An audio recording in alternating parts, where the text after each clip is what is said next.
Good evening, everyone, and welcome to the June 4th, 2025 Select Board meeting. I call this meeting to order at 7:04. This meeting is being recorded and broadcast live by WACA-TV and live stream on Facebook.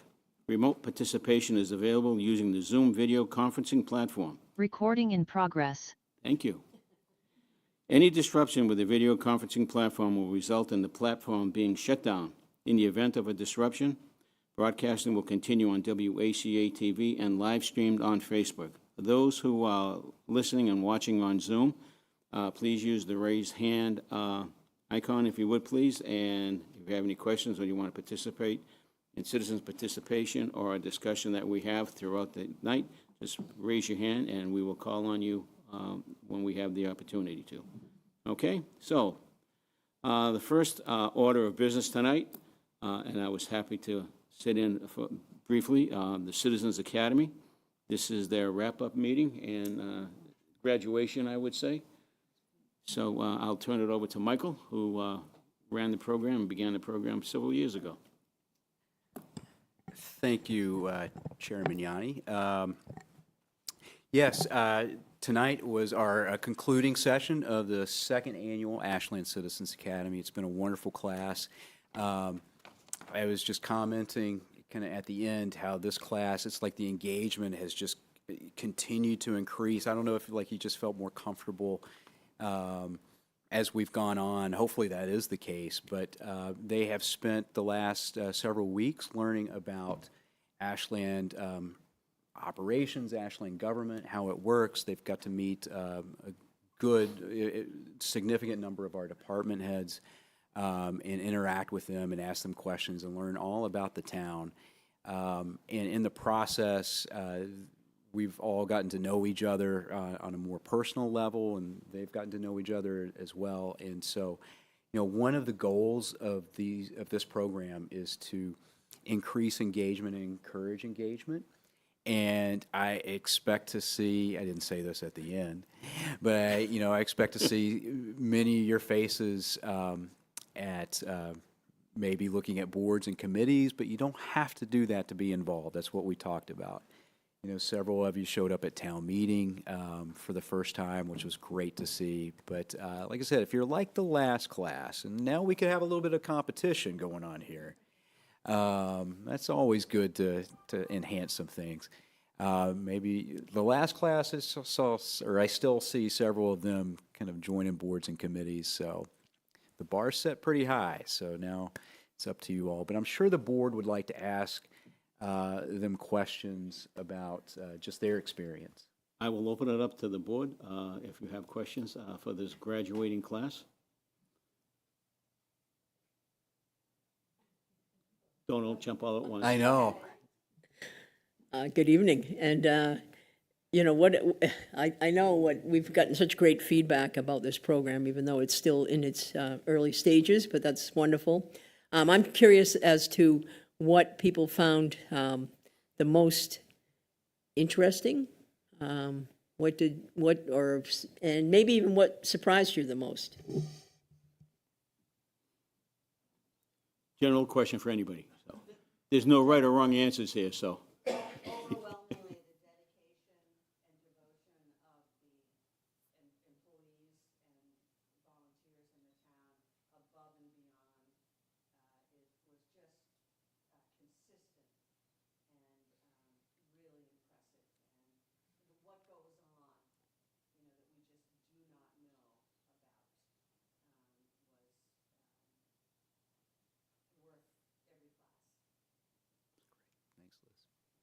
I have one question with respect to what topic was the most surprising to all of you that you learned that you weren't aware of that we have in town, be it finance aspect of it, how the government's run, different departments and how they utilize their manpower workforce. So.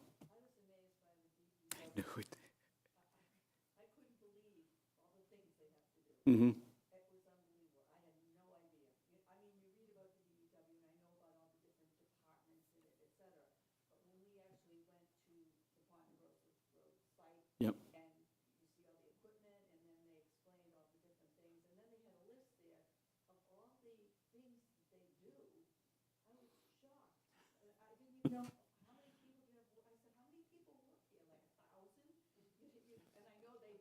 Right. It was at that part, that night I came home and I said, wow, I was really impressed with everything they have to do. And with every development, there's more roadways that need to be repaired and watched on, so that's increasing as well throughout the years as well, so, yeah. Oh, yeah, yeah. Randy?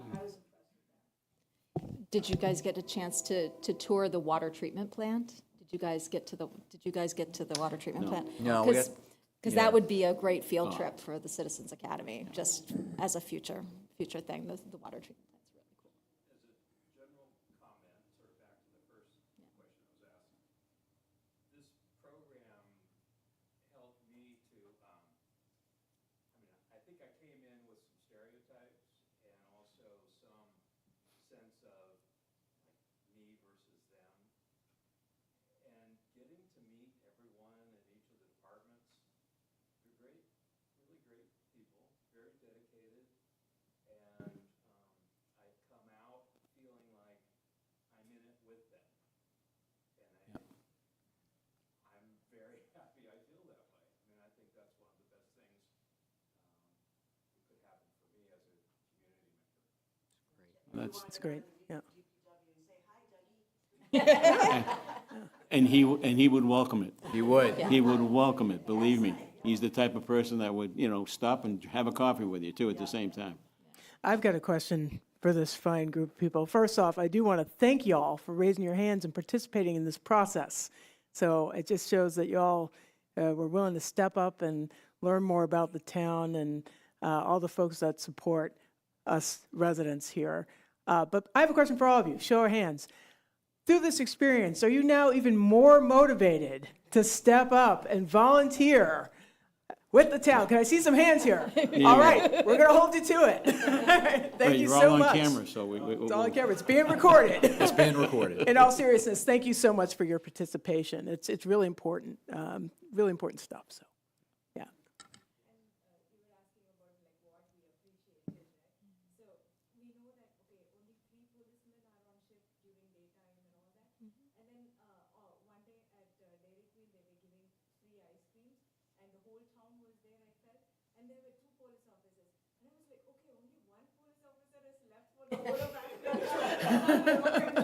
Well, everybody was at Dairy Queen, so. Yeah. It's fine. Yeah. We didn't have to worry about where everybody was. We Yeah. knew where they were.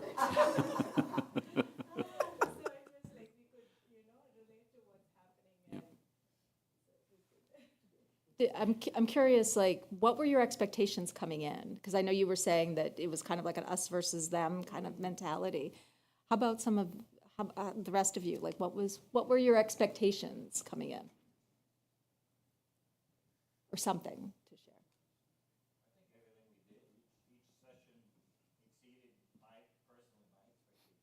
Okay.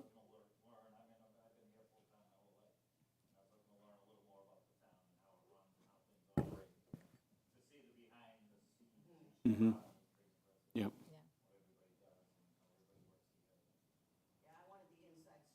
Yeah. Would you recommend this experience to your friends and neighbors who might come in with some of these perceptions and might walk out in a different way? You're gonna.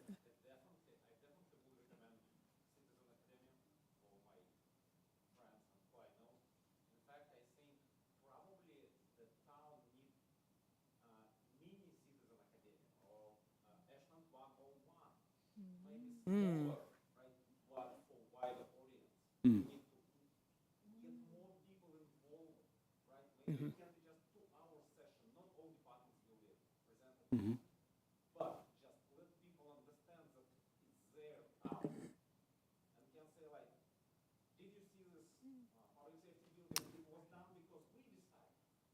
Right, That's right. Right. right.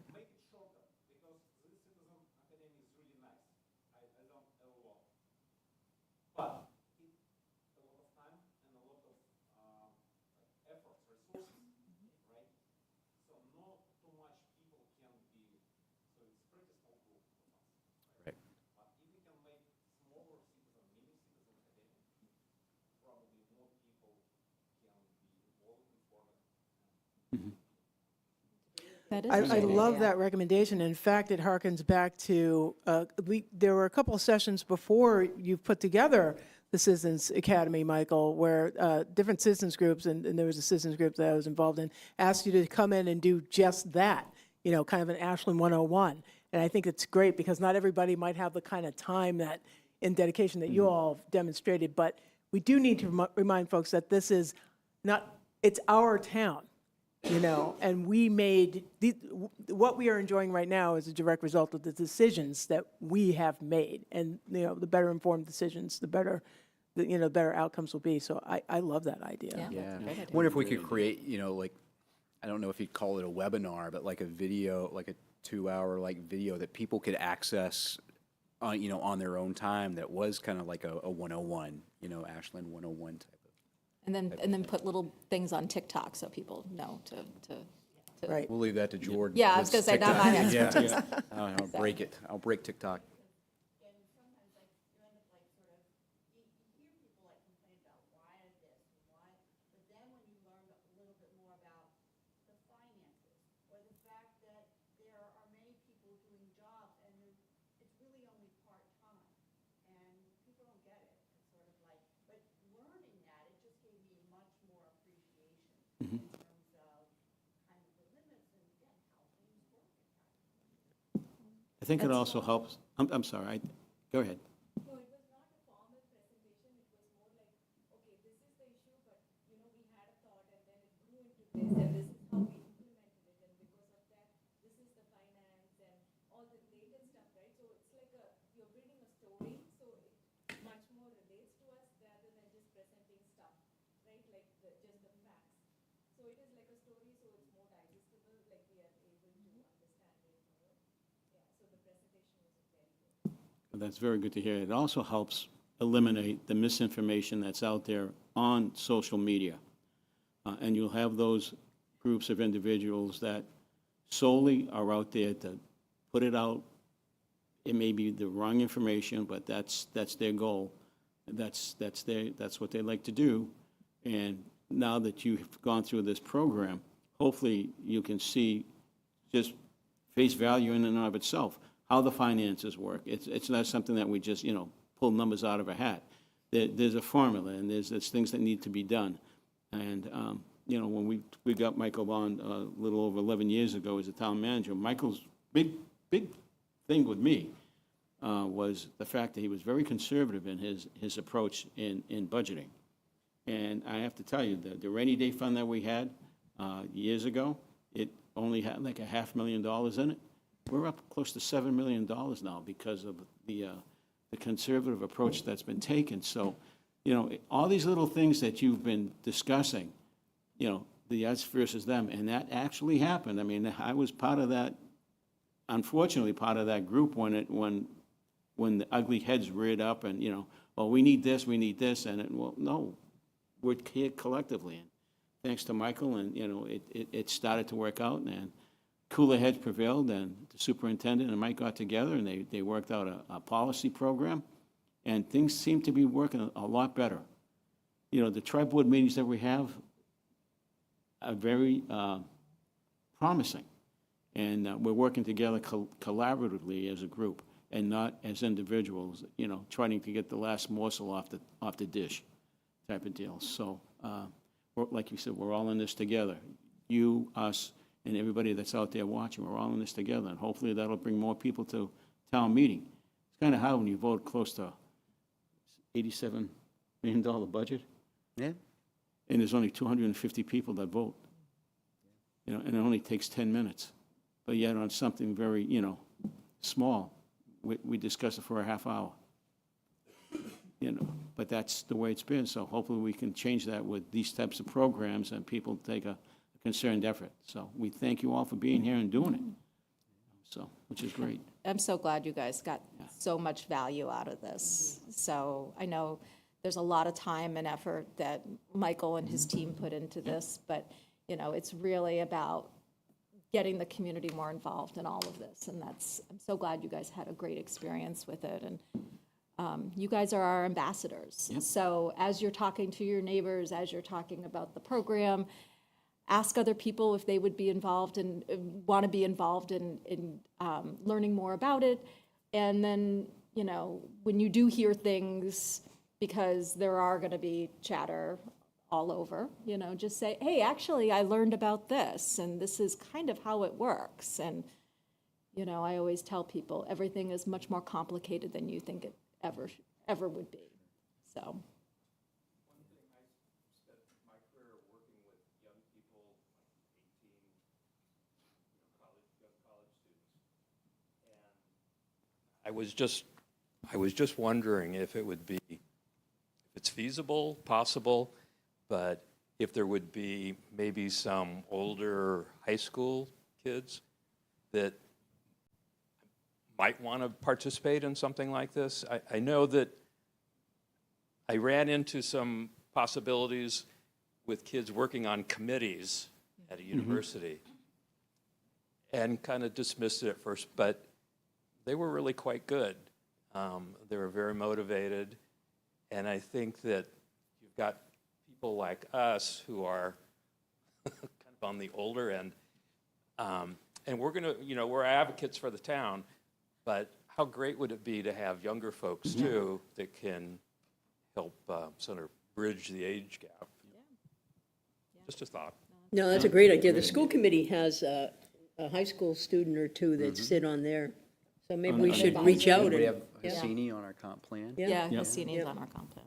But I think to your point, it's important to make sure that our local high school students understand like how the town works and get it's really civics, right? And I think, you know, unfortunately, you know, I'm not going to go into my soliloquy about civics education in America right now, but I think that one way that we can address some of these gaps is to, you know, make local resources like this available. And I think it's important because if we teach students how these things work, then they're going to be better participants in democracy overall. So I think your suggestion is a good one. I wonder if there's some way we could get more formal and active participation or share this information with our high school and maybe even some of our middle school students. I think we'd have to figure out a way for it to, the problem with the high school is like between athletics and everything else, it's tough. The scheduling is tough, so, but. But even the online, like an online resource that we Yeah. could make available for Yeah. students in class, you know, just even starting small like that might be an option, like Yeah. just, Yeah. Could be something that they could do in a history class, yeah, like I used to do with the law and order class. We would- Part of that would be the presentation of it, that this is something that is, I'm blanking on the words, but it's a feather in their cap to participate. Right. And that not everybody, you know, would have the time or necessarily want to, but some select few would get to start this, and becomes kind of cool, then, you know, it might then foster other kids to participate. Right. Eliza Dodge Houston at the high school is really obviously dialed in. Yep. I bet she would be a great contact to start Sure she would be. with, plant a seed for that kind of. Yeah, Absolutely. great idea.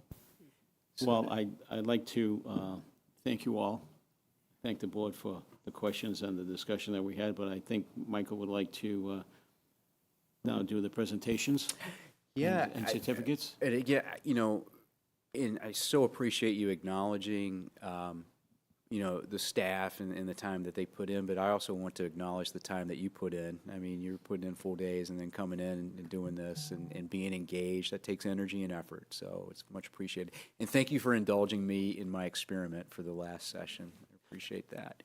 I think probably the best way to do this is, Mr. Chair, if you would be happy to give them their certificates, call their name up, and have them come up here. And then if you all stay up here, what we can do is we could have a group picture. Sure, we can do that. Afterwards. Does that sound like a good plan? Let's have the entire board of them do it. Okay. I'm ready. All right. Let's do this. Yeah, they're right there. Oh, they're right there? All righty. Oh, you're going to do. That way people can hear. That's true. That's true. I will come up there with you.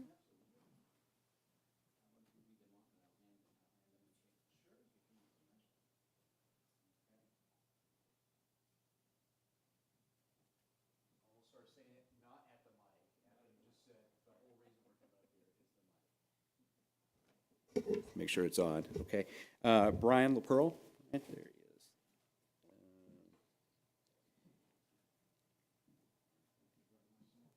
Like I said, if you want to stay up here, we'll go ahead and get a picture. Alexi?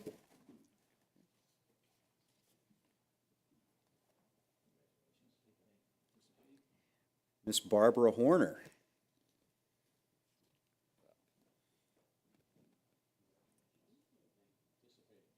Mary O'Brien.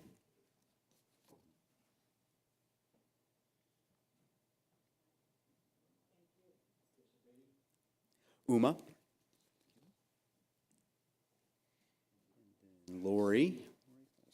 There.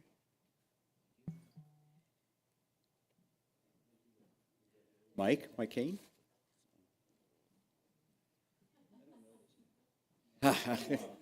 Some familiar faces and some new faces. That's what's one of Ethel Wright. She's here. There she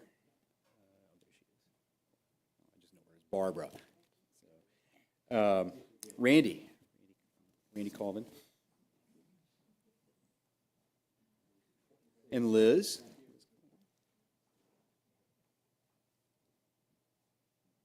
And Isaac Schechter. Evelyn Guess, you're coming right up next. Evelyn Schechter. Oh, thank you. Ray Labby. Miriam. Thank you. Brian, you're here. Brian McCarthy. Yep. And that is our group. Yeah, I still have a couple that didn't attend, that weren't able to get here today. So if we can get close, we have to do that size shuffle. We can get everybody in. And let me see. Could I ask one of you to take a picture? I'll get a. We have to do 2 rows. Couple rows? That leaves me.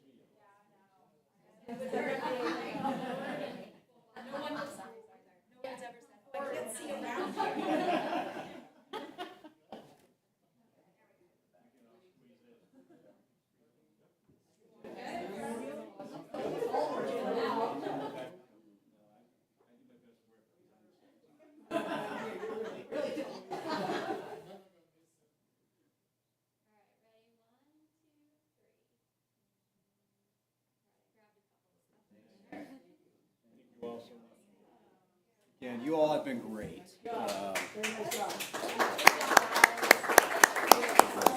Thank you. We've enjoyed it. This is the second. Yeah, and I've enjoyed having you here, your experience. So again, you're welcome to stay, but please do not feel obligated if you have other pressing things. Thank you. Very nice. Nice. That was very nice. Okay.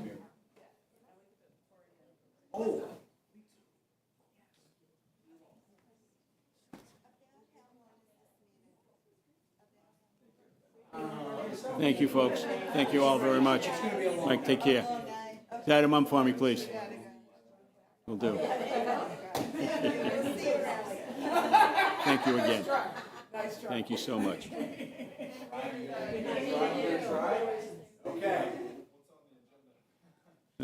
Well, we've got Plenty of fun stuff. a lot of fun, a lot of good stuff. Yep. Seeing that we're about 8 minutes behind schedule, but do we want to do citizens' participation, or do we want to get right into the introduction of the finance team? I think you could open it up to citizens' participation. All righty. At this time, I would be more than happy to open up citizens' participation. Anybody that's here or on Zoom, please raise your hand on Zoom, and anybody here, please come up to the podium. Good evening, sir. Oh, good evening.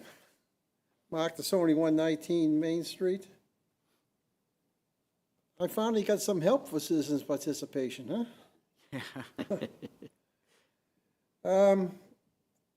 But I'm here for other reason here was, I was at the last zoning board meeting. It was talking about 1060 Main Street.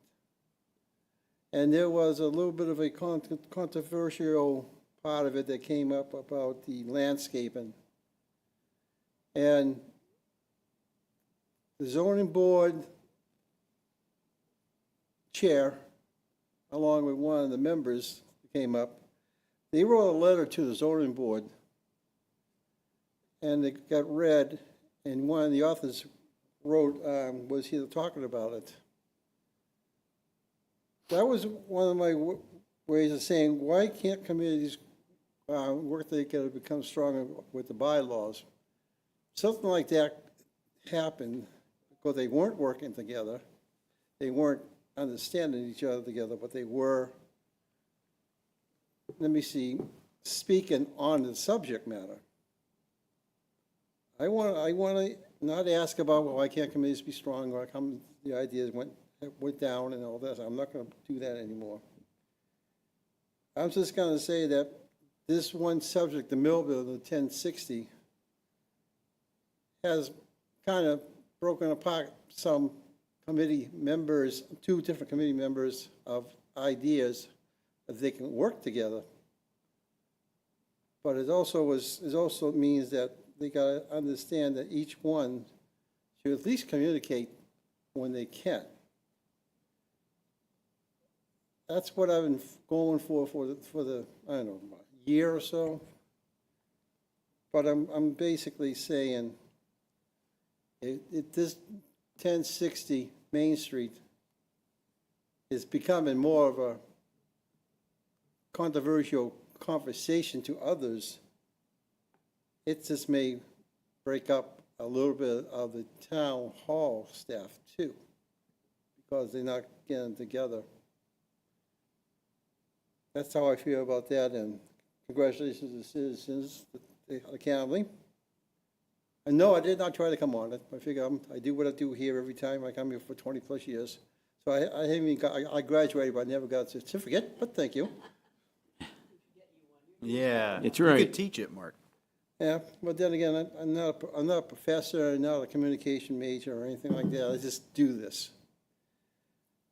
I was sitting back there, and the sun was coming in my eyes. I was kind of moving around, and was getting a tan. I figured, this is June.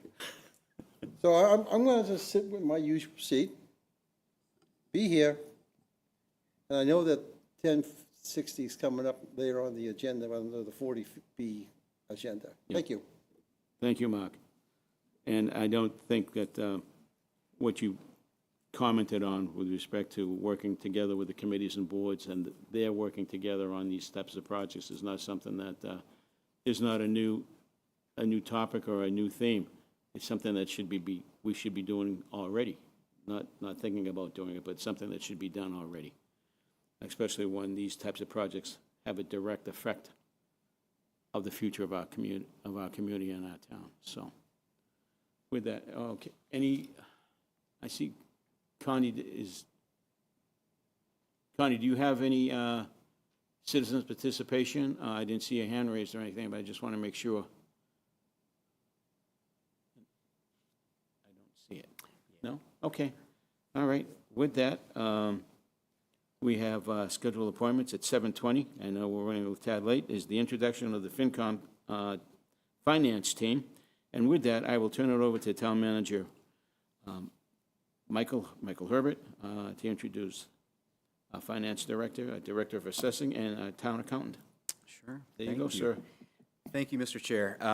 Well, as you know, we have basically a newly constituted finance team after the departure of our long-serving finance director / town accountant, Brittany I. Capone.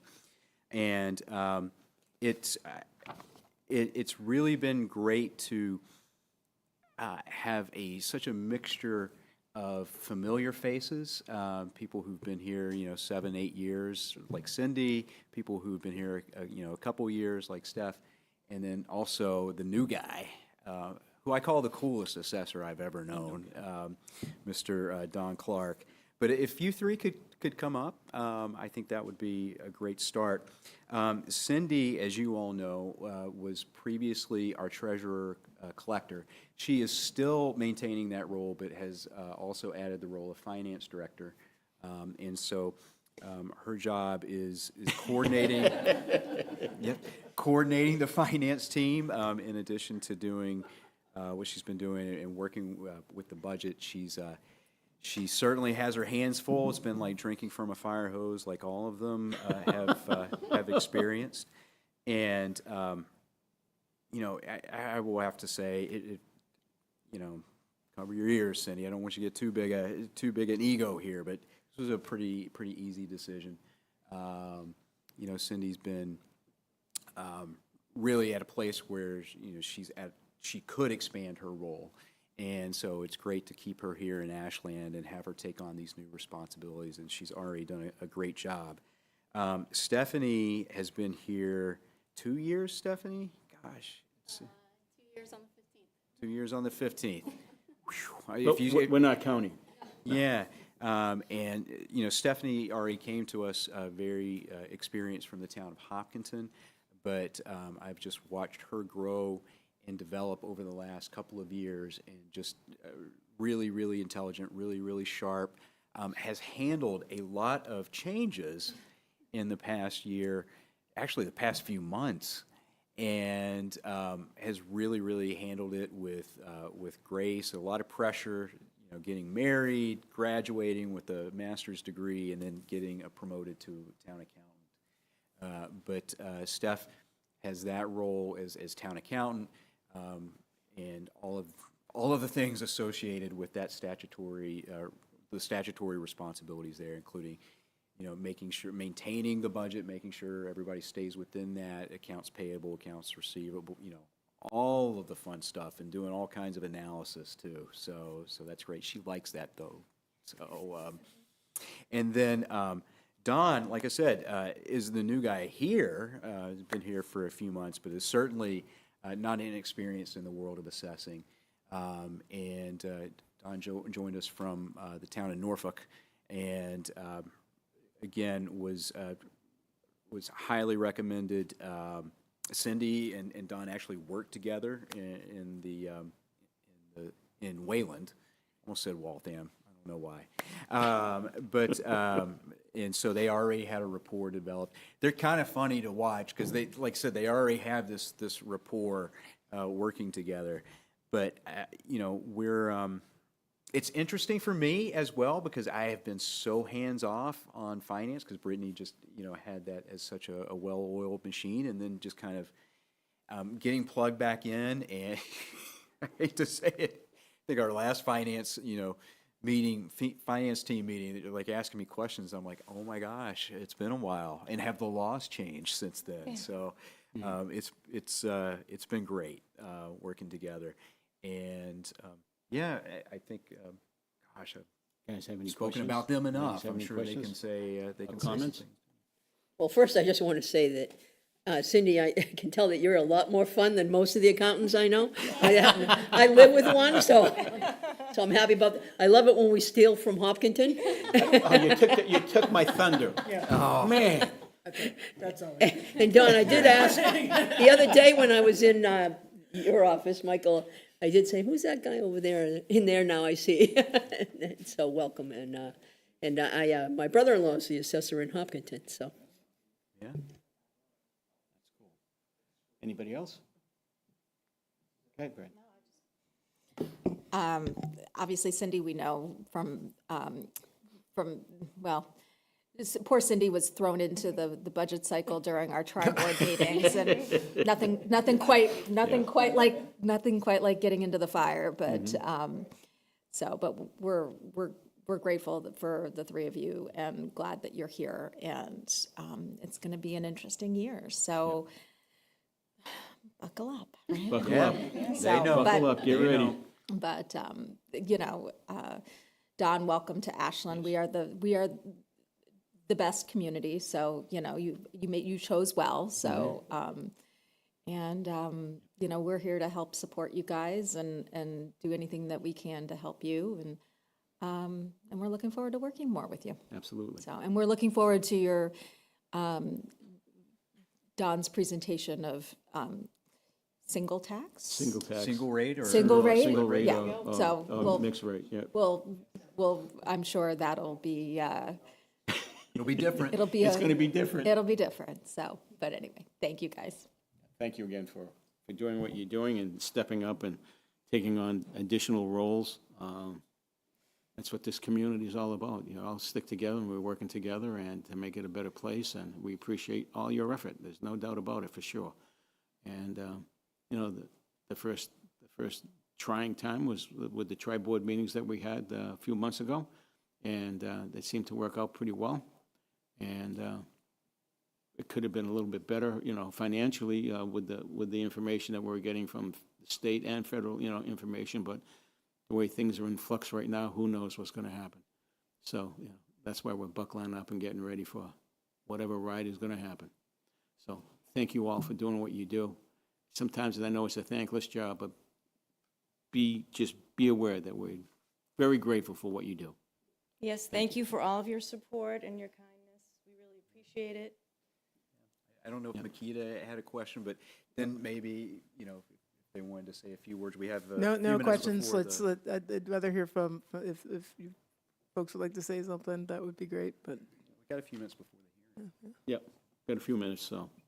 Oh, no, I'm just really looking forward to working with Stephanie and Dawn. We've already done a lot as it is, and Good. I've learned so much from both.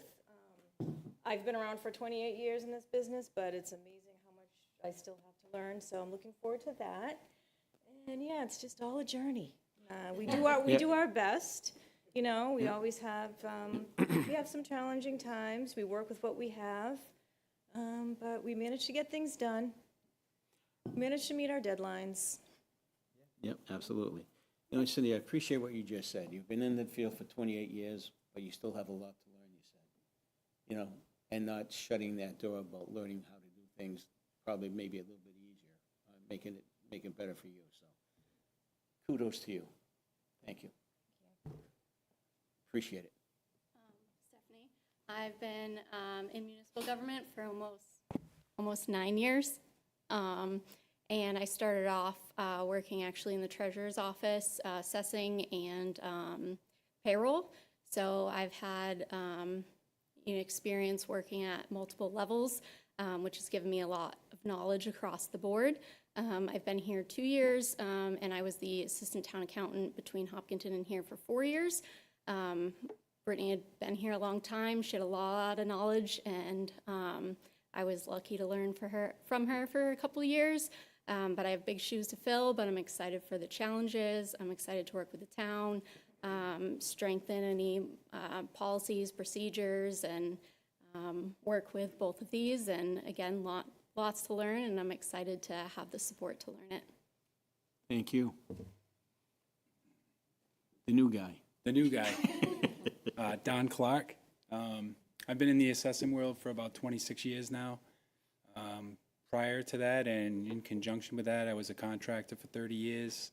I had 2 of my own companies, one in Rhode Island and one in Maine. So I've been pretty busy for a few years and pretty much wiped out my back. So I started pushing the pencil instead of the hammer, and There you go. came over to the assessing world. I don't know how I got here, but I'm here for the long haul. Well, we appreciate that. We good? Thank you very much. Great. Thank you for all your effort. Thank you. Thank you. We're looking forward to working with you, with all of you. We have a hearing at 7:45, and we're 2 minutes to go. So I would have no problem going down to the consent agenda if there's any questions with that. And I'll entertain a motion to approve the consent agenda as presented. So moved. Seconded. Seconded. All those in favor? Aye. Aye. Those opposed? No. 4-0. Thank you very much. Okay. Susan, do we have anybody from Eversource here? I don't see We anybody. do. We have Christine. She's on the phone. She's on the phone. Okay. Yep. All righty. All right.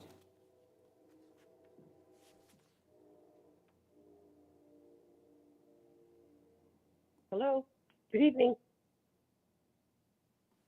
Christine, he has to open the hearing. Yeah, I have to open it up. I was just Okay. waiting one more minute, but seeing that you're here and there's nobody else, I'm going to take the liberty to start reading it. I have to read the legal notice. Town of Ashland, legal notice. The notice is hereby given that the Select Board will conduct a hearing regarding a request for a grant of location to install approximately 78-plus feet of conduit at PMH number 11889. The applicant is N-Star Electric Company, DBA as Eversource Energy. This work is necessary to provide electric service to number 34 Albert Ray Drive, cell tower. Albert Ray Drive, WO number 19029-92477, Ashland, Mass. 01721. A public hearing will be held in this matter on Wednesday, June 4th, 2025, at 7:45 p.m. Parties wishing to be heard on this matter are invited to attend the public hearing either in person or by logging into the Zoom meeting. Interested parties who are unable to attend the hearing may submit written comments to the Select Board's office, Town Hall, 101 Main Street, Ashland, Mass. 01721, or by emailing Susan Roby at sroby@ashlandmass.com. Signed by Joseph Magnani, Select Board Chair. Susan, have we received any notification or emails to you regarding this matter? Joe, the only information that we received was that email I shared Right. from one of the abutters that said he was going to join the meeting, but I Right. don't see him. Okay. Yes, and that was the resident that's right next to, I think it's 35 Albert Ray Drive. That was part Do you of know it. what his concern was? I'm so- Do you know what his concern No, was? I don't. Or if he had a concern? He did have a concern, and I hope that he's going to be here. We need to So I need to open- take a yeah, vote we need to open it. open the hearing. I'll So make- moved. Yeah, Go ahead. I'll second that. Okay. So the hearing is now open. We need to vote. Yeah, we Yep. have All those in favor? Aye. Aye. That's 4-0. Okay. The meeting now is, the hearing is now open for discussion. And, okay. So, and who is it from Eversource again? I'm sorry. This is Christine Crosby from Eversource. Okay, hi Christine. Can you hear us? Yes, I can hear you. Okay. The hearing is now open. Can you give us an explanation as to why Eversource needs this footage? Yes, it's Albert Ray Drive, northerly, approximately 338 feet north of Enflin Circle. We're requesting permission to install approximately 78 feet of conduit at existing PMH 11889 to a cell tower that is located at number 34 Albert Ray Drive Okay, to provide electric service for the cell tower. okay. Do you have any questions with respect to this? I have a few, but I'll open it up to the board first. So Yep. I'll ask my questions. Christine, hi, how are you? Good, how are you? Good. So I'm not in a butter, but this is my neighborhood and a street away from where I live. So I'm very familiar with the, both the cell tower and the neighbors that abut this particular location. And so I'm curious, because I know that I have talked to them and they've received the map and they're aware of the work that is being requested. But my question is, so is this going through their, it looks like the conduit's going to be, is it just in the street or is it in the street and on their property? Well, the pad mount transformer is on the edge of their property. It's on the edge of their property in the public way. Okay, And the conduit would be coming outside of the transformer on the public way side, and then traveling down the road in the public way, then into our installation, we go 2 feet into private property at 34, and then the customer at 34 takes care of the rest of what's being installed in on private property. Okay, all right, thank you. And as far as the work that has to be done in the roadway, Eversource will take care of, Opening. you know, paving and fixing and notifying when the work is going to be done? Yes. Okay. Is there going to be any power turned off for the neighborhood? I don't think so, but I'll double check on that. Okay. And has Eversource received or applied for a road opening permit from the town? We don't apply for the road opening permit until the grant of location is approved. Okay, Once it's approved, then it goes to our construction group, all and right. they are the ones that will go up to the town DPW and Mhm. apply for whatever's needed. And when is the approximate timeframe that this work is to be done? Once the approval is provided? As soon as they can schedule it, get the street opening permit. Okay. So it's all based on that? Okay. Any other questions, concerns? Sue, I don't see the resident, so I don't know if he's on his way here or if he's going to talk to us on Zoom. I thought he was logging on to Zoom, Joe, Okay. based on his email. He didn't really say if he had a concern or not. He just said he was interested in the hearing. So he could be watching it on TV. Okay. All right. Well, any more discussion with respect to this? It's pretty clear cut what needs to be done and how it's going to be done. So if there's no further discussion, then I would entertain closing the hearing. So I have a motion to close the hearing. So moved. Is there a second? All those in favor? Aye. Aye. That's 4-0. Okay.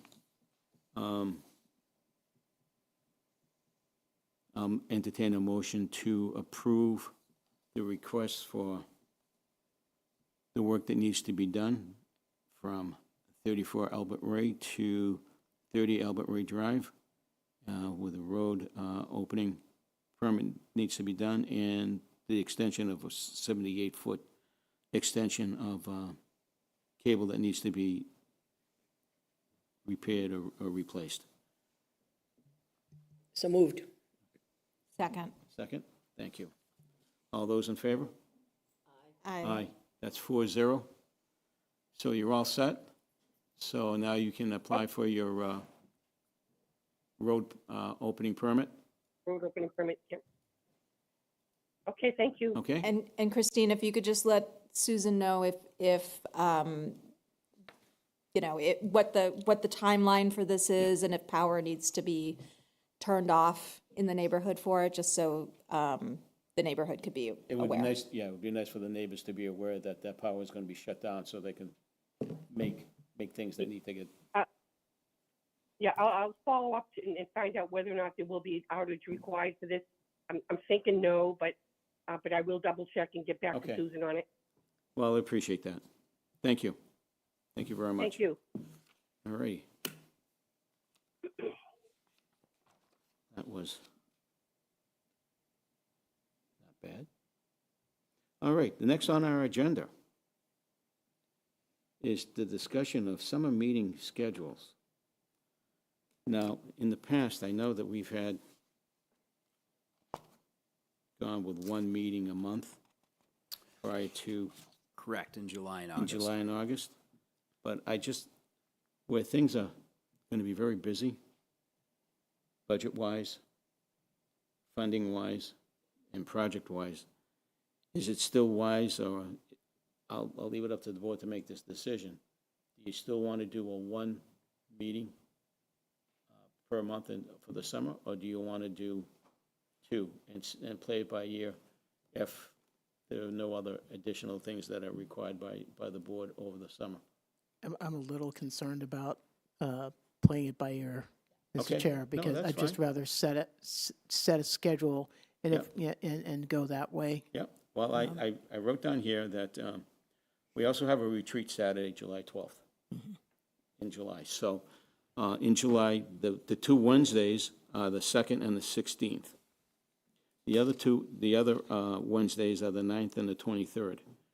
If it's favorable for everybody to continue the Wednesday meeting schedule, then I would suggest that we just keep Wednesday the 2nd and the 16th available. Just remember that the 2nd is a couple of days before July 4th. Is anybody going away? I might have a No, that's might okay. have a conflict. Yeah, on the 2nd. Okay. So in lieu of the 2nd, would the 9th and the 16th work for you folks? If we're considering keeping the 2? Well, that meeting means like, schedule. I'm sorry, I did not mean to. No, that's okay. But like, if we're doing the 9th and the 16th, and then we've got the retreat on the 12th, like that's rapid redundant. succession. Yeah, it's a little bit, it's not spaced out Yeah. well, in my opinion. So do you want to do the 23rd? I would not be here for the 23rd, which is Okay. fine, but Okay. And I'm not sure what Yolanda's schedule is either. So, Can I make a suggestion? sure. I'm always open for suggestions. So I know kind of when you preface this, you were talking about some of the things that we have upcoming or that could keep us busy, right? Specifically some of the financial aspects. So we do have a retreat on the 12th, which will be, not necessarily meeting topics, right? It'll be a retreat with, specific thematic components to it. I would suggest that we have, one meeting in July and then maybe 2 meetings in August. And then, if we need to have a special meeting, I think after the retreat, we'll have a little bit of a better idea and a little bit more fidelity in terms of what we're going to need to work on and what we'll need to have productive working sessions. Okay. So if we need to also have like an additional working session on like the budget or something like that over the summer, we could set that once we have like the information that we're going to need to present. Does that make sense? It makes sense to me. I'm not sure what vacation schedules you folks have already planned for, with your families, and I just, I don't want to have a conflict with you folks because, family time is very important, so I just want to make sure that everybody is aware of what we want to do. well, could I make a suggestion? If Sure. So there's 5 Wednesdays in That's July. correct. So Yep. I would suggest if we're going to pick one meeting date outside of the retreat, we plan to do the 16th. Okay. Because first of all, it's our regularly Scheduled scheduled meeting, yep. meeting. And second, it literally falls in the middle of the month, which will kind of give us the best sort of, I don't want to say coverage, but that's kind of the thought. I did have a conversation with Yolanda, who obviously isn't here tonight, but her schedule, like when she looked at July, she was fine for our normal meeting dates. Okay, so the So- 2nd or the Okay. 16th. Okay. So the I would say 16th. just the 16th. if 16th that is works. fine. I may be participating via Zoom because I may not be in town, but I'm not sure. But I'll attend. It just may be in person or virtually, but I'm Okay. available. That's fine. Does anybody's schedules allow for the summer to start earlier? Or- Unfortunately, no. Okay, Yeah. okay, So we'll do the 7 o'clock start. Okay. okay. Because in the past, there were times when we did start at 6 o'clock. And it was tough. It was tough for some folks that were working and, had to commute back from Boston. You were pushing it big time. And then just for August, are we thinking the 6th and the 20th? Yep, Okay. those are the 2 dates that we have available, which are our regular That meeting sounds fine. dates. Yeah, Yeah. that's fine. That's, yeah. Okay. So, Yeah. so we're looking at, Susan, so what we're going to plan on doing, it will be the 16th for July. We also have the retreat, which is July 12th. And if we need to schedule another meeting in July, we have the 30th, which is available, if need be, but that's pretty close to vacation times. Those 2 weeks, the last week in July and the first week in August are usually the premier times where people are away on vacation, so. But we'll leave it open. We'll leave it open. So the 16th, and then in August, it's the 6th and the 20th. We all good with that? At 7 PM? Yep. For all three of them. Okay, very good. We're good with that. Thank you. Thank you for letting me know about Yolanda's request as well. Okay, we're good. All right. Discuss and vote on the request of the Roadway Traffic Safety Committee. Change the area of the school zone on East Union Street from 7 East Union to Nicky Terrace, which is approximately 1,000 feet. If you don't mind, this request came from the Roadway Safety Traffic, the Roadway Traffic Safety Committee, and I just want to make sure that we're all aware of this, but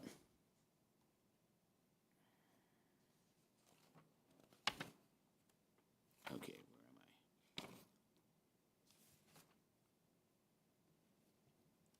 So is this increasing the Yep. the length, the distance We're overall? increasing the length, and what I can explain is the following, is that there is some uncertainty and some confusion with respect to the speed limit on East Union Street, both coming from Framingham and coming from Ashland, heading towards Framingham on East Union. There is a 25-mile-an-hour posted sign. There is no signs that indicate that there is a school zone. Okay, so we are actually creating a school zone, which is a 1,000-foot parameter. All right, so that would be when the school is in session, the lights will be flashing when school is in session, 20 miles an hour. When the school is not in session, it'll revert back to 25 miles an hour, which is what the Roadway Traffic Study Committee is entertaining to make it on both sides of the road, 25 miles an hour on East Union Street, coming from Framingham and coming from Ashland towards Framingham. The residents are concerned about the high speeds that are coming through that area. We've done 3 traffic studies. They're between 35 to 40 miles an hour coming through that area, especially in the morning when the kids are getting picked up for school. Even though there are sidewalks, some of our older students who attend school, and I'm not saying that they have heavy sneakers, but, you know, they do tend to drive a little fast in that roadway, especially when they come to school and when they leave. So the residents are concerned about, safety for their own children and the whole area itself. So the committee start to uniform speed traffic signs at 20 during the school zone signs when the school's in session, and 25 on both sides of the road. And I'll open it up for discussion amongst all of you. I'm good with that. Yeah, sounds like a great idea. The one thing I would ask is that, that the students are notified that there's going to be this change and it's going to be enforced. Give them a heads up. That's not a bad idea, and, we have our next traffic study meeting next Tuesday, and hopefully Chief Rossi will be available, and we'll make that suggestion to her as well. That way, there's, maybe if the kids get pulled over for the first time, they give a verbal warning, remind them this is what's happening here on this roadway. Matter of fact, it's just not the students, it should be all the residents that get pulled over. Right. Absolutely. To have that happen, so we'll make that part of the recommendation.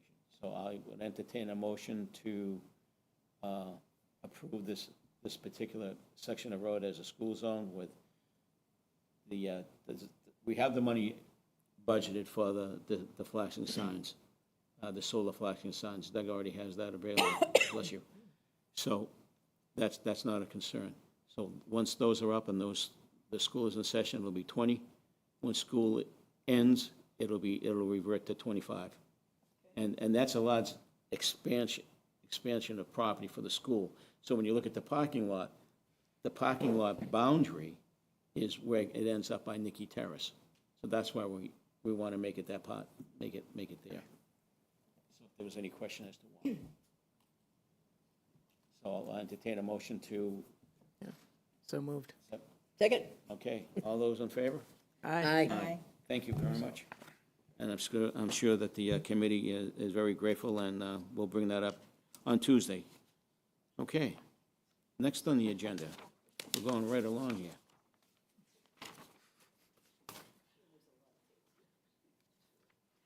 Well, you'd be surprised how many, I actually had to be very honest with you, then, I had a businessman from 126 get stopped.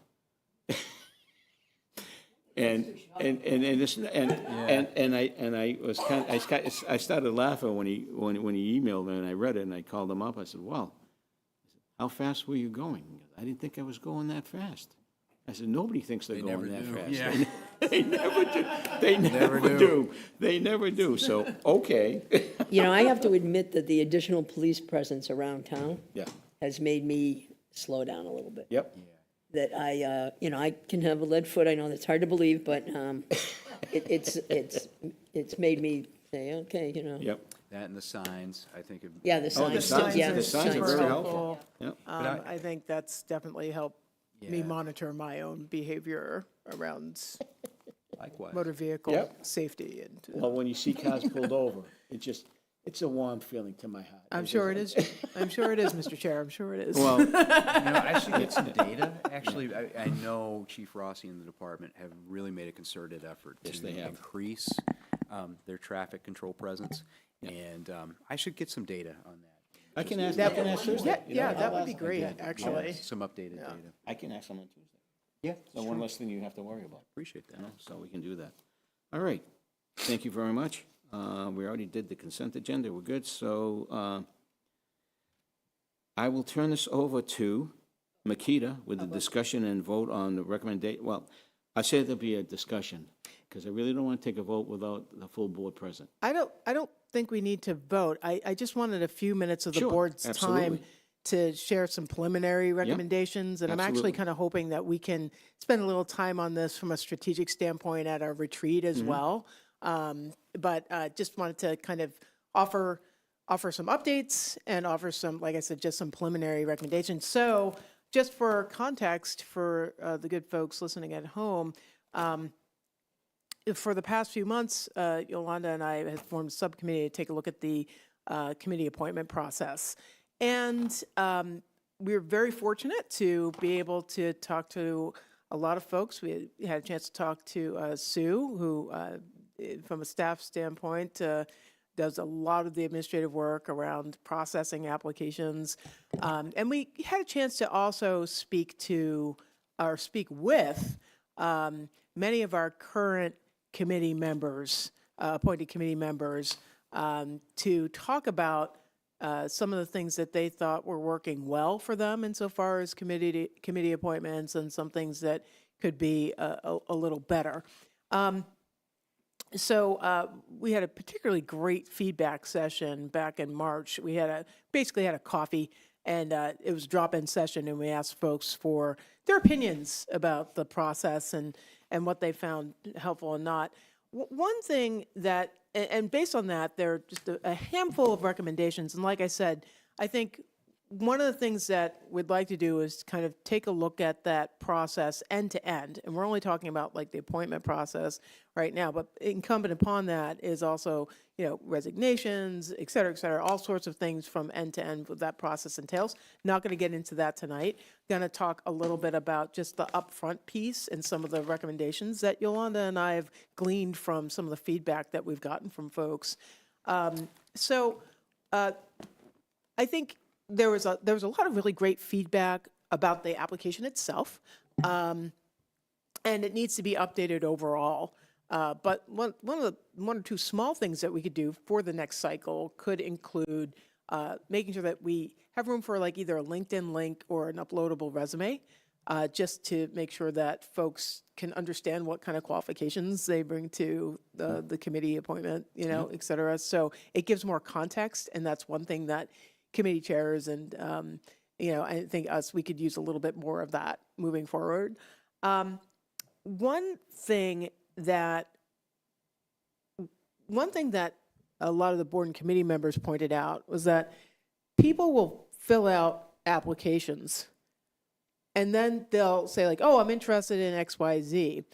And then they'll come and maybe attend a couple of meetings and get appointed. But then after they find out specifically about the time commitment and like what everything entails, like they have frankly been ghosted. Or rather, maybe I shouldn't use such colloquial vernacular. Folks kind of drop out. I'm just trying to get the Gen Z folks to watch these select board meetings here. That's the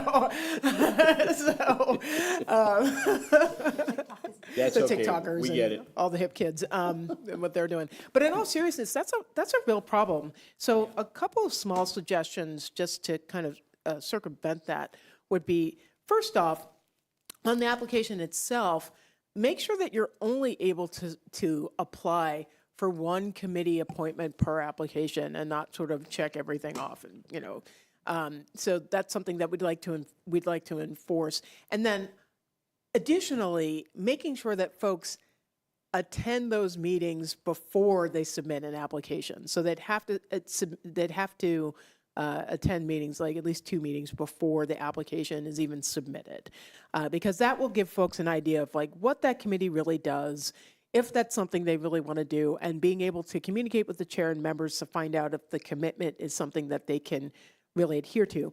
There are other improvements too, like making sure to like list out, have little like kind of quote unquote like job descriptions or committee descriptions like as part of the application to give that detail. But we feel that like being able to communicate and speak with and be part of that experience will be an even better indicator of whether that committee is something that folks could commit to. So we have a lot of suggestions, but I'm just doing a handful of them tonight. The other thing that we addressed was the communication piece, the communication support between appointed committees and select board. And so there are a couple of recommendations that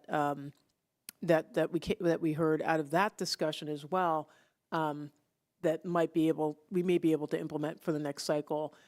First off, we are strongly recommending like regular committee touch points with the select board, like being able to come to our meetings with updates at regular intervals. Committees are also required to file annual reports with us, but making sure that we're actually doing that too is something that's important. Another piece is, and I'm not just saying that because I'm working with the Historical Commission, but we think that we might want to explore select board liaisons to committees and make it something where the select board liaison would make themselves available to the committee. They would commit to minimally attending a meeting, like maybe once a quarter, but making sure that that committee knows that that select board member is there, can support, can answer questions, can basically be there for them if they need us, and especially if there are some things that they're working on that would have larger impact.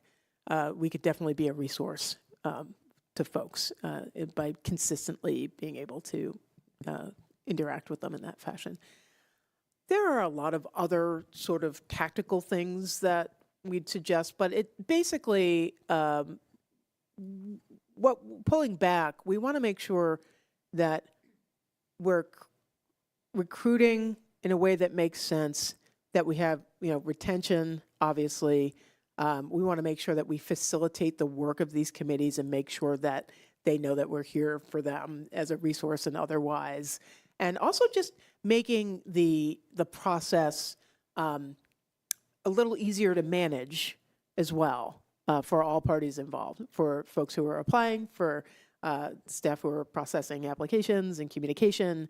So there are tactical things that we can talk about, but I think, again, I think at our retreat, it would be great to sort of share strategically what Yolanda and I are thinking of and what we could do on subsequent cycles. We'd love to see a plan where we could agree to do something in the short term, midterm, and long term to improve this process. Sorry, shut my mic off because I wanted to pay attention. Oh. I think both you and Yolanda have done a great job, getting the foundation set for this project that you plan on doing and getting the policy written up in such a manner that it speaks for itself. There'd be no questions as to what needs to be done, how it should be done. Sounds like you left no stone unturned, so. There's always more discovery. Oh, There's always room for right, there's improvement. always more, and as the process moves along, we'll find that out along the way. Exactly. So I greatly appreciate the effort. Claudia, Brandy, any thoughts? No, I just thank you as well, that this was something that I think we all have struggled with a little bit, so I look forward to, helping to finish it up and move it forward. So thank you. This has been something that, as you probably have heard, that we've been literally kicking the can down the road on this for, well, I've been on the board 6 years. I was saying at least 4 or 5 years, easily. And so what ends up happening is every summer, we get to this point, like June-ish, and Susan asks us what we want to do about committee appointments, and then we start the discussion, and then we realize that we don't have time to implement anything because we need to start the process, because all the committee appointments are done at the end of August. Mm-hmm. So, like, this is awesome. I fully support the suggestions that you guys have put forward. I think it is a really good idea for both committees to have some sort of commitment back to us, whether it's an annual report or sort of like a schedule, like some sort of real, once or twice a year coming in front of us and kind of giving us an update, because I think it's a good exercise for them to evaluate what they've been doing and what they're looking to do. I also really think it's a good idea to have liaisons to these committees. I know all of us have work that we're doing in other committees, but I think part of what has been shown to us with this historical district is like the disconnect doesn't, it definitely didn't help the process between our board and the Historic Commission as they were kind of going through that process. So I think that would be to have that connection, even if it's just, not necessarily attending every meeting, but I think it would be a good addition. So the liaisons are a good idea. Well, thank you for your feedback. I want to thank Susan Roby, who was very patient with Yolanda and myself as we were trying to gain better understanding of all that she does to support this process. And I also want to really thank all of the committee members that turned out for that coffee, because most of the suggestions that I mentioned this evening are directly from the feedback that they gave us. Good. So like that's really important. I thank them for taking the time, for wanting to improve this process for all folks involved. And I think that with some of these changes, we're going to have more collaboration and more transparency. And I think that's going to deliver value to the townsfolk here. So I'm really excited to continue to work with you all to put some of this stuff in motion. Appreciate all the effort. Yeah. I mean, I can speak for myself as being a member of the Affordable Housing Trust. I was put on that board as a liaison, as a select board member. Oh, okay. And that was 10 years ago. And now I'm a member. So. Yeah, be careful. Yeah, they got you. Oh, I know. They got you, never Joe. know. Yeah, well, no, I fell for the group, and it's a great project, and in and of Yeah. itself, and we'll talk about that a little later. But thank you so much, Makita, for the effort, and thank you, Susan, too, for keeping everybody afloat on all this stuff, and I think the I suggestions. do have a question for Susan, though. So I know that your timing with the committees is probably pretty soon, right? As far as to reach out to them about whether or not they want to be reappointed, so we can get a good gauge of what vacancies we're going to have. Right. What's your schedule usually like, Susan? So I usually send out the initial letter in June, because if people are heading out for the summer, I try to catch them before they're gone and then ask them to get back to us ASAP, because then it gives us an opportunity, if we know a seat's going to get vacant, to start advertising it. Yep. And then they get appointed in August. Okay. Yep.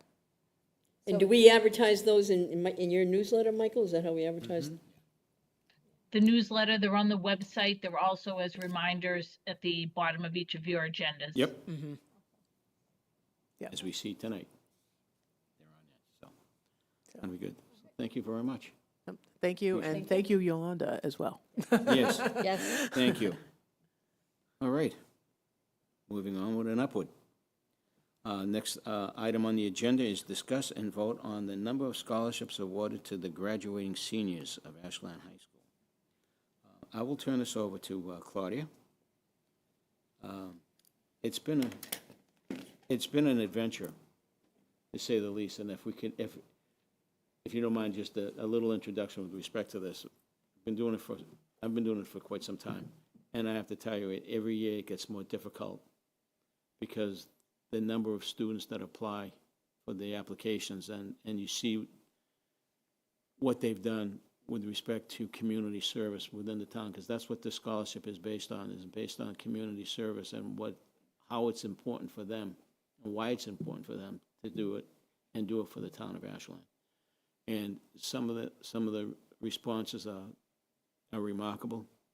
And like Claudia and I said during one of our most recent meetings, we wish we could give everybody something, but unfortunately we can't. And so it makes the decision a little bit more difficult, but it's a decision that I'm sure that I do the pillow test at the end of the night. I feel comfortable with the decisions that we made, and the people that will be receiving these awards, and they're all deserving. Every single one of them are deserving. So, but Claudia, you're on. Yeah, so, well, I certainly agree with that, Joe, and, I think one of the things that we've met twice, and one of the things we talked about, too, was not only the number of applicants, but also the amount of money, right, for kids to go to college today. And it's astounding, right, that there's so many that are, $80,000 a year and more. I think, I don't know what the cheapest one I saw was, but it was in the tens of thousands of dollars. So it's a significant financial burden. I'm not even sure really how most families do it. So, I apologize. I was actually been texting with Susan because she had pulled some data for us and had just uploaded it a little while ago. So what Joe and I had talked about was, listen, how much money do we have in this account? Do we need to really be carrying over a large sum? What does it get used for? And what's the revenue, typical revenue? So she was able to provide some information, which I have to say I was a little surprised, because it seems like the revenue is less than generally the expenditures. I'm trying to figure that out with her, why that's the case, because obviously the money is coming from somewhere. So what we were hoping to do was we were hoping to increase from 2 awards to 4 awards. The awards are for $2,000 each, so we would be going from $4,000 to $8,000. Currently, there is about $45,000 in the account, but this was a question that I had most recently. but we have, a huge amount of expenditures from this account. Yeah, I mean, this right now shows $75,000 for this year, and yet our revenue is only 45, although Susan did think we were going to be getting another 18. So this was significantly different than what, This is what we use for our grants. So this Yeah. is the community grants. right, Joe and I sat Oh, and okay. went through, okay, it's the grants, it's the luncheon, it's the, Volunteer it's breakfast. these, volunteer it's the volunteer breakfast. breakfast, right? So we kind of tried from our experience Yeah. just to come up with what the number might be. I think we still only came up with, I think we were around 20,000, we thought probably. Close, but yeah, just a little shy of in 20,000. any case, that would be what we might expend. So unfortunately, one of I think the biggest revenue from this is, or revenue to this is the rentals at the Warren Conference Center, which fell off a little bit during COVID. And they have, Susan points out, they are sort of, ticking upward again. And I think with all the things that Warren Conference Center is doing to, bring more events there with the, our participation with them in the Warren Barn and et cetera, I'm sure that that's going to increase some more. But I'm not sure. Again, so we, right now, that's what I honestly, like I said, I've just seen this while sitting here, so I'm not sure that. Just maybe revert back to what we were gonna do. Yeah, originally I and mean, then I'm look at this concerned next about, year. how do we have $75,000 in expenditures? So I mean, I'm generally, this account we use for quite a bit. And so I don't love the idea of, especially now, so I can give you a little bit of guidance because I just went through this. So the way that the scholarships are posted for the seniors, at least at Ashland High School, and I know that we allow like Keefe Tech students to apply as well, any student that lives in Ashland to apply for the scholarship. So the scholarships for Ashland High School are posted in a system called Naviance, and the students can view the scholarships and apply. In there, they talk about how much money the scholarship gives and how many they give. So first of all, I wouldn't support making any changes at this point because the scholarships are given out Friday. So I would say that if we want to look at it in the future, we want to do it. I would also say our scholarship is the richest one locally that is given. So most of the other scholarships in Ashland are 500, 1,000. There's a couple that might be 1,500. And I have a graduating senior, so I'm very aware of the cost of college and the fact that it would be great to give out more scholarships. I also know that there's not a lot of students that apply for these, percentage-wise, mostly because there's 17 and 18-year-olds who have just gone through applications for college, and they're kind of They're burnt done. out. Yeah. So, I definitely, we moved from 1,500 to 2,000 a couple years ago. Like, that's been a relatively new change. I feel like if we wanted to give more money, I would take down the amount next year a little bit. Yeah, rather I than- thought about going like 4 for $500 each or something like that too, but, I think, honestly, I think that the reason that the Select Board Scholarship gets as many applicants as it does is because of the amount that it is, yeah, to be sure. honest. It's attractive, right? Really, truly. So, and I support that. I feel like we financially to utilize that account dramatically differently we're either gonna have to make some changes, because I think we're gonna get to a point with our BAA grant cycle with the community grants where the asks are gonna be so large that we're going to have to prorate those amounts anyway at some point. So I'm just hesitant to do 4 $2,000 scholarships, especially at this point in the cycle. Where, Yeah, well, like I said, I Yeah. just saw these numbers. Yeah, oh, yeah. So Yeah, I'm not sure I would have brought this forward if I'd Okay. seen those numbers, right? But, because I'm not even sure how we're paying $75,000 in expenditures this year if we're only taking in, well, it's not even what we're taking in, we're only taking in, I think the general revenue is about 20,000 a year that we get from this account. yeah, so the average, I did ask for the average as well. So the average over the last 3 years has been $16,675. Currently, we have $45,000 in there, based on some additional monies that Susan mentioned in one of the texts here. Again, we have $75,000 in expenses, so in previous years, we had 32,000, 23,000, 19,000. So we've been averaging $16,000 in revenue and $25,000 in expenses. So I'm not sure how we're funding that, do you know what? I don't know. I think we're just in a negative, like, I think we had gotten You to a got certain more point. going out than you Yeah. got coming in. Yeah. Yeah, but I mean, where's that going out money coming from then? We're just drawing down the balance. Yeah. Okay. Yeah. So we had a surplus at one point. Well, this year, we're in the red according to this. $45,000 is the total in there, and even, if we get the additional 18, and we've got an expenditure of 75,000, The right? 45 probably also includes the 2 rounds of grants we've done this year. Claudia, So, the 75 is the total for the 3 years. That's not this year. Okay, so then, and what's the revenue So is the it's total too. So 25,000 so what do we have in the account and what do we have in expenditures? I guess So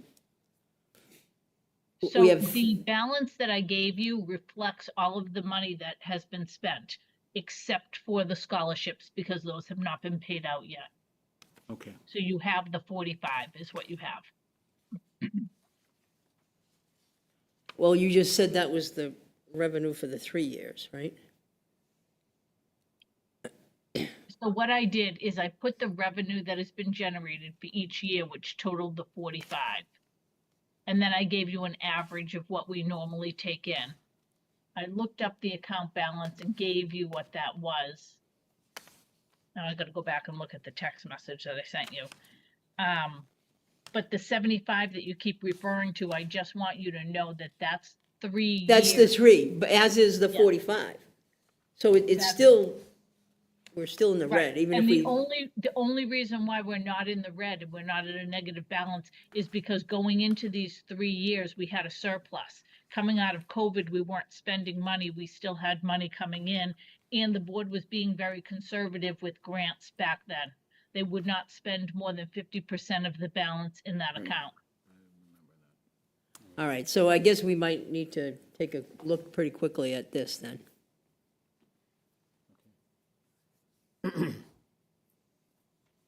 Well, I changed my thought process with what we had discussed Yeah, me previously. too. So I tend to agree with what Brandy, is suggesting, is that we just, for this year, keep what we have in line, and we'll go from there, and then hopefully next year we take a look at it, and before the deluge of applications come in, and see how the board wants to handle it in the future. Especially if it's, so if the 75,000 was over a 3-year period, that's telling me it's 25,000 a year for expenditures. That's simple math. I mean, that's the old math, I guess. Right? 3 years, 75, that's 25, so. With a total of $45,000 in revenue for those 3 Okay. years, so that's 15. Yeah. That's $10,000 in the red each year, right? Every single one of these shows us in the red each year. There's a link on you. No. Yeah, It's fine, but,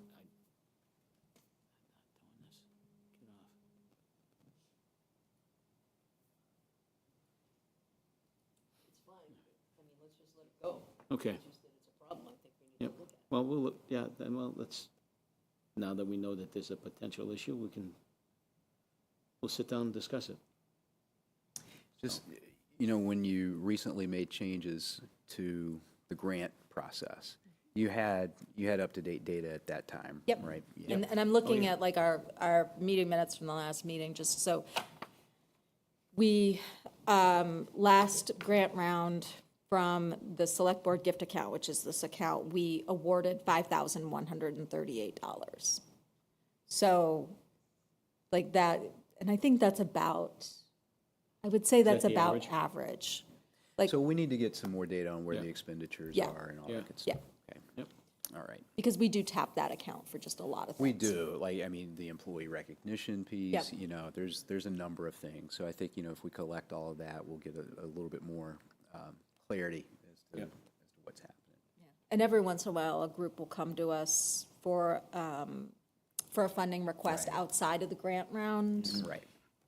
Like I remember we did the healing garden at the Nyanza site. Right. That Yep, we, that's that, right. that came out of our, I think that was like 5,000 out of our, yeah.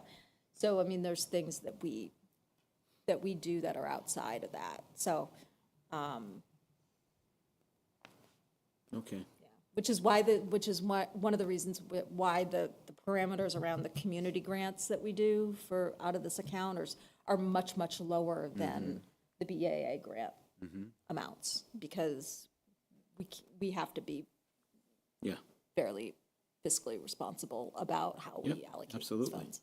But we do have to be fiscally responsible. That's our job. So do we need to,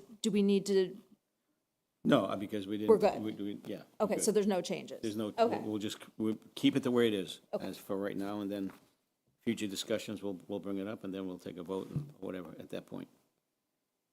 Once we get more solid information. Yeah. as to- and thank you guys for doing all the Oh, yeah. grant applications. I'll tell you, So, every year it gets tougher. yeah, well, you know, they're really Yeah. good kids. No, they are, and they're very diligent in the work that they do, so, which is great. All right, so, this is it.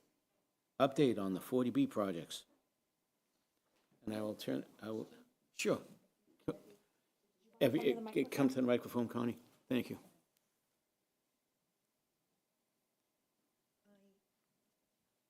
I'm Connie Mantle, Newcastle Road. I tried to log into Zoom. I was there, Yeah. but I got a message that the host would not unmute me or permit video. So I wonder if you would allow me to make a statement or ask a question now. This is for the citizen participation at that time? Yes. Yeah, oh, sure.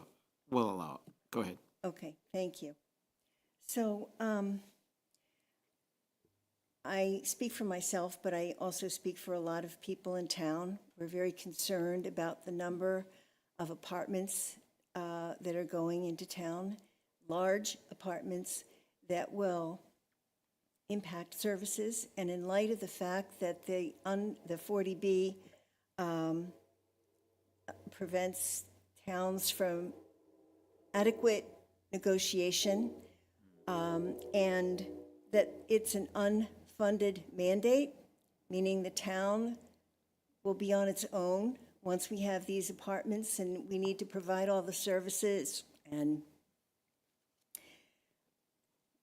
traffic issues and whatever else, environmental issues. I'm wondering, and when we were, this is going back to the 1980s, I'm dating myself, the town was under the gun to put a sludge dump in town.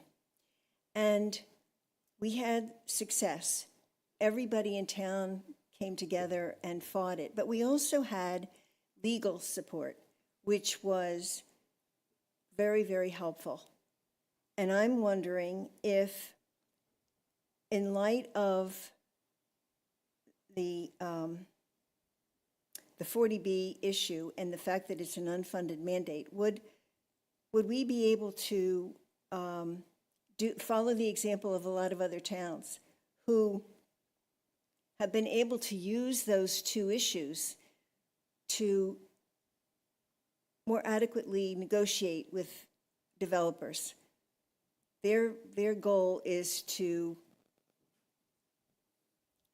make money. Our goal is to make sure that our town stays the way we want it. And so my question is, do we have any legal support? And if we don't, have you considered it? And Connie, I'm kind of confused as to when you mean legal support.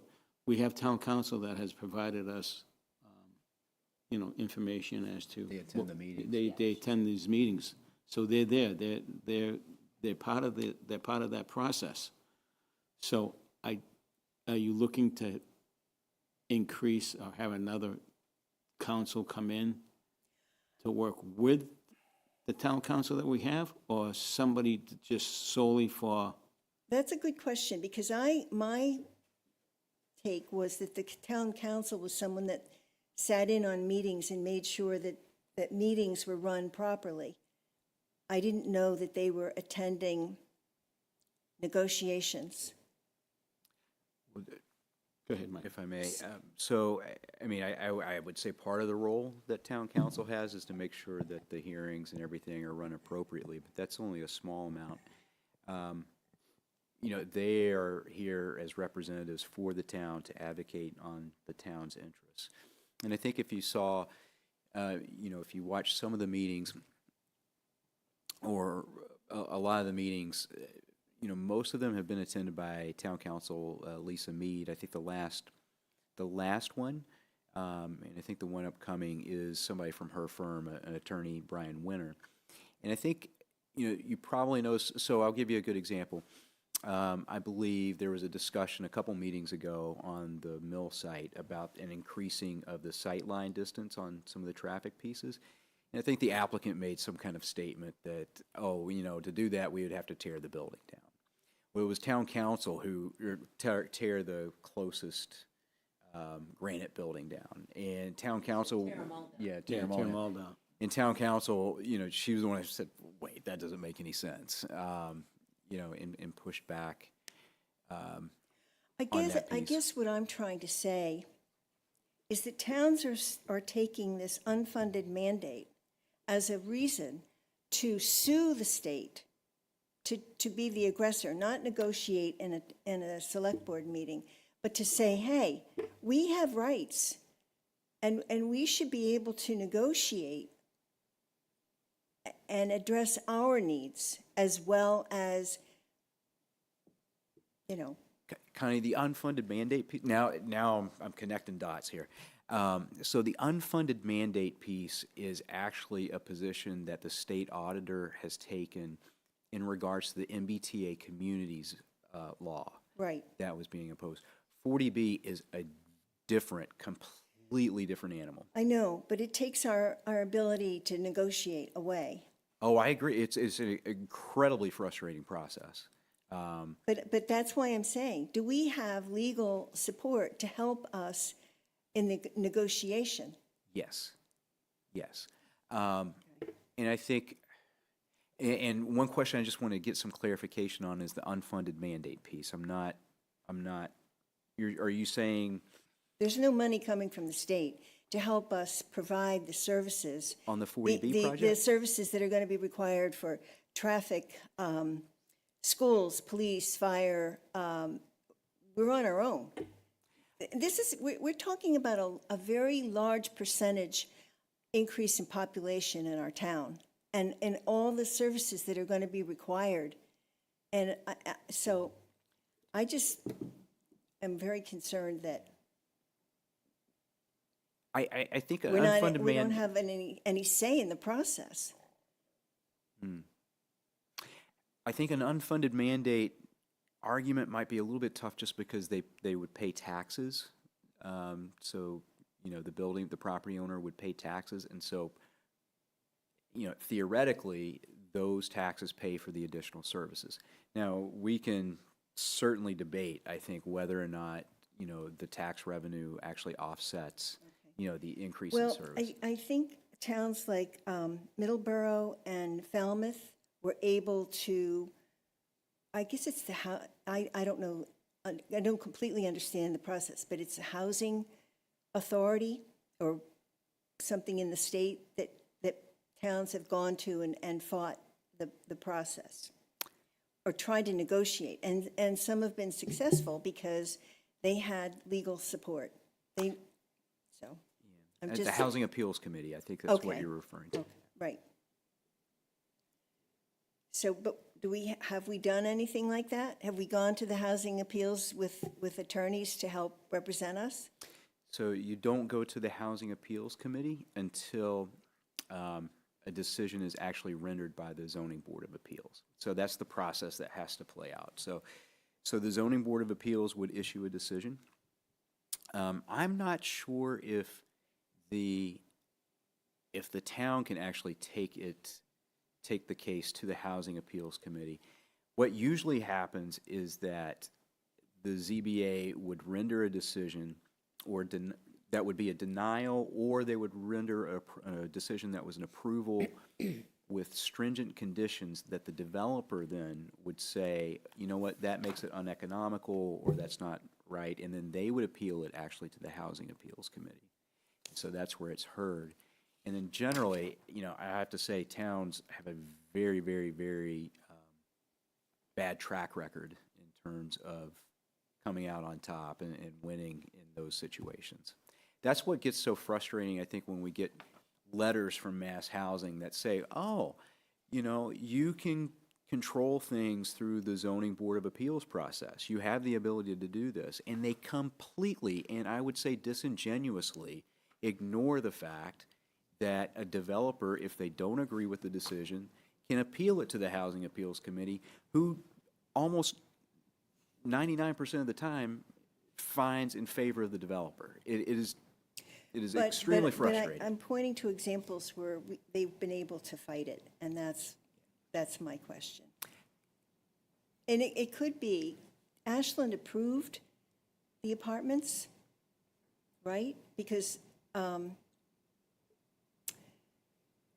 I guess it was at not this past town meeting, but the one before that, it was on the MBTA Communities Law, again, Yes. separate, very separate from the 40B law. Right. Well, I know, but the 40B is what ties our hands. And the unfunded mandate is the door that you can squeak through to, that's what towns have used to fight it. And anyway, Yeah, maybe we should talk, because I'm trying to understand kind of like where your strategy here. I'm kind of getting bits and pieces, so I'd I just need to tie it all together. I just need to. So I think exert if some I brain understand, what Connie's talking about is, so the MBTA is a separate law, right? And that's relatively new, very new, and towns have fought that. I'm not sure if anybody's fought that successfully at this point, but they have fought it. And then what that does is it made us change zoning in certain parts of the town, right, to increase the concentration. So the 40B has been on the books since 1969, and its purpose is to increase affordable housing generally throughout the state. And that's the history that Michael's talking about in terms of nobody ever wins. Michael basically led the select board and the rest of the town committees to create a letter to Mass Housing last year in May, late May, outlining significant reasons why this project, in particular at that time, 10 to 60 Main, shouldn't necessarily go forward. And Mass Housing said, nix, we don't care. So you well know that this state is desperately trying to create affordable housing. I think that the issue that we all have is that affordable housing, yes. Does this actually create affordable housing? I mean, that's one question. Another question is, does anybody want to live in apartments? Is that what people want? Some people, absolutely, that's what they want. But is that the way that they make it into living in a condominium or a single-family unit, or something they own, right? And so the next step now, where we are right now, is the ZBA process. And so the ZBA is receiving input from the town's attorney. I hope sometimes there's stuff being said behind the scenes, that, because sometimes there isn't much input in public.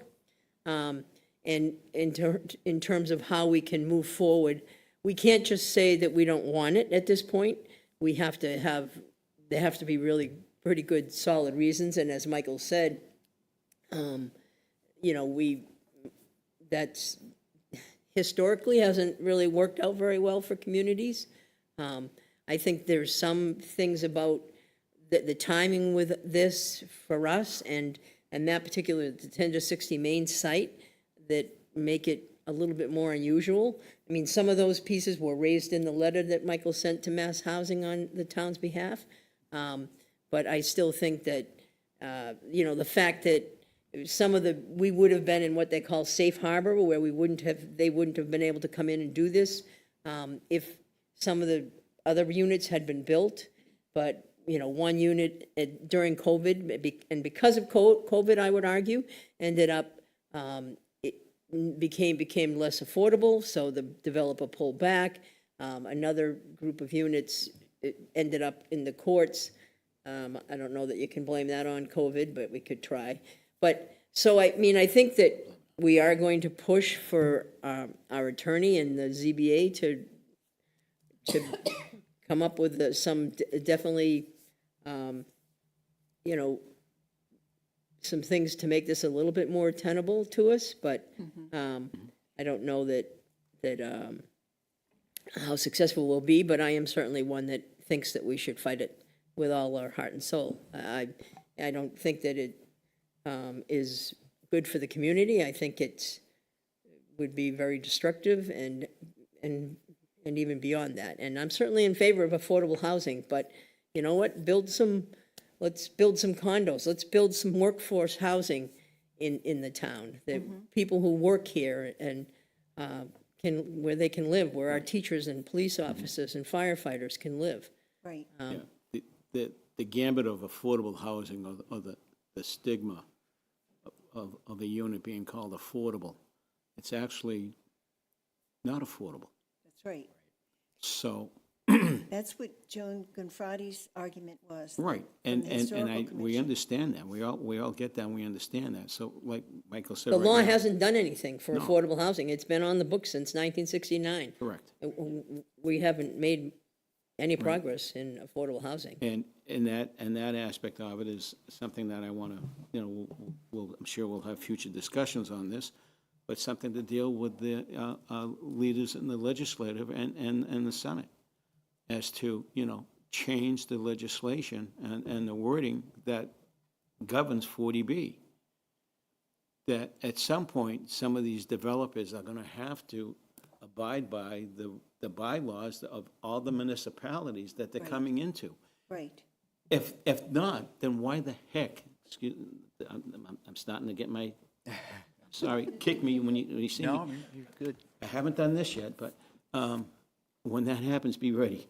All I can tell you is that we need to make those changes, and those changes need to be done, but it's not going to be a quick process. It's going to be a slow, drawn-out process, as legislative actions are usually done that way.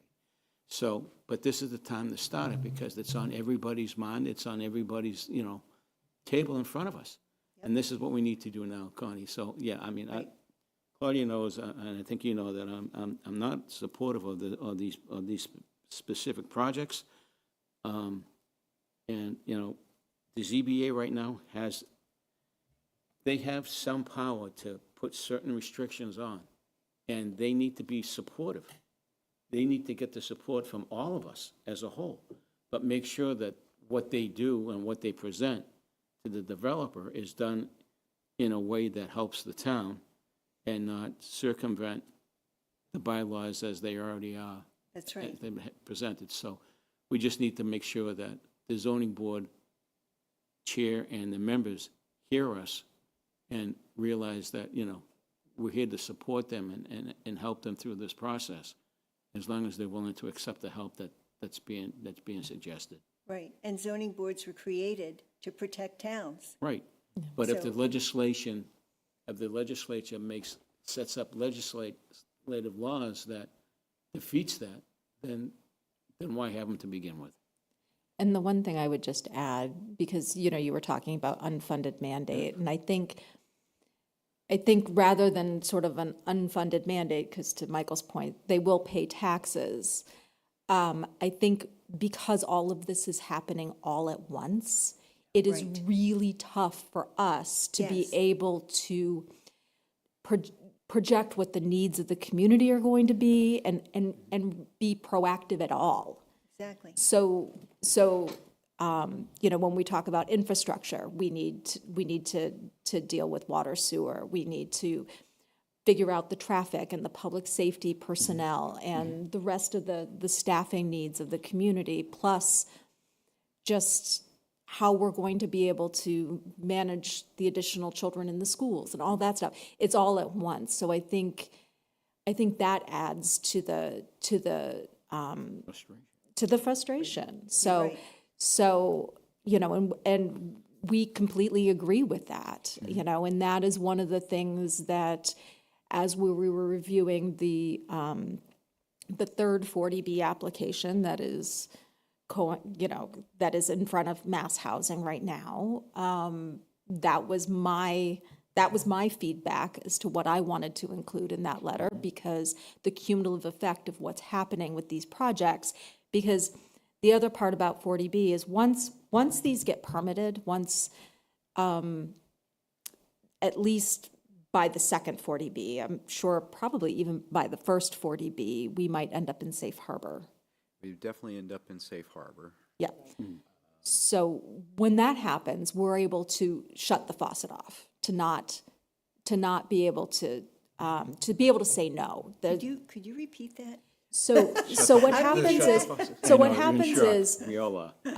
what happens is when a town hits 10% of affordable housing, of their subsidized housing inventory, the SHI that we talk about, you can get into safe harbor. You can also get into safe harbor by adding a certain amount of affordable units per year.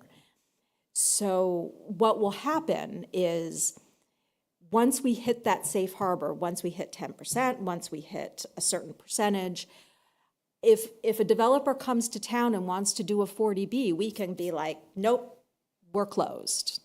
We're not going to allow that anymore. But what has happened is, when the first 40B application came through from Mass Housing, these other followed very quickly because they didn't want us to get into safe harbor.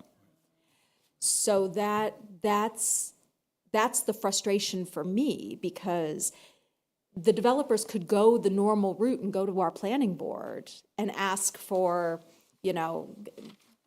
permitting through the planning board process.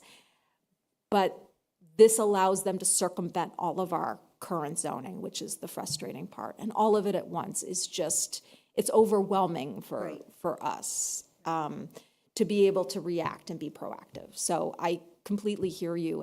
I wish there was an easy solution. I wish there was a way that we could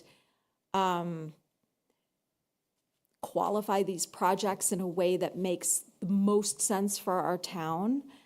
The state just isn't, that's just not how this law operates. And so we're kind of subject to those limitations. So I tell you, and unequivocally, we are all trying to do the best we can for the town with the limits that we have. And whatever we can do, whatever we can negotiate, whatever we can do to make it better, we are committed to doing that. So just know that. Okay. I feel, as a citizen, I feel powerless. And I just Yeah, wish well, there was you're looking something at us more. the same way. Believe me, it's It's awful. It is. And it definitely needs to be changed, so. Okay. Well, thank you for your time. Well, thank you, Connie. We appreciate it. Thank you. Appreciate your input as well. Thank you. Okay, Michael, Yeah. you're up Sure. on the 40Bs again. Yeah, no, I think, just a handful of updates on 10 to 60 Main Street. it sounds like they're closing out the traffic portion, based on what I understand from both Attorney Mead and, talking to planning, our planning staff. I think we still have Alvaro Yeah. until tomorrow. So can I ask a quick question with respect to that? Because if they're gonna be shutting that down, that discussion down, have they, are they aware of the MBTA new schedule of 2 more trains every half hour? I do not know if they are. Because that is gonna be a major crunch to this intersection. There was an article in the Metro West Daily News that the MBTA is scheduling additional 2 trains every half hour. I don't know if that's gonna happen anytime soon. Okay, well, So- you know what?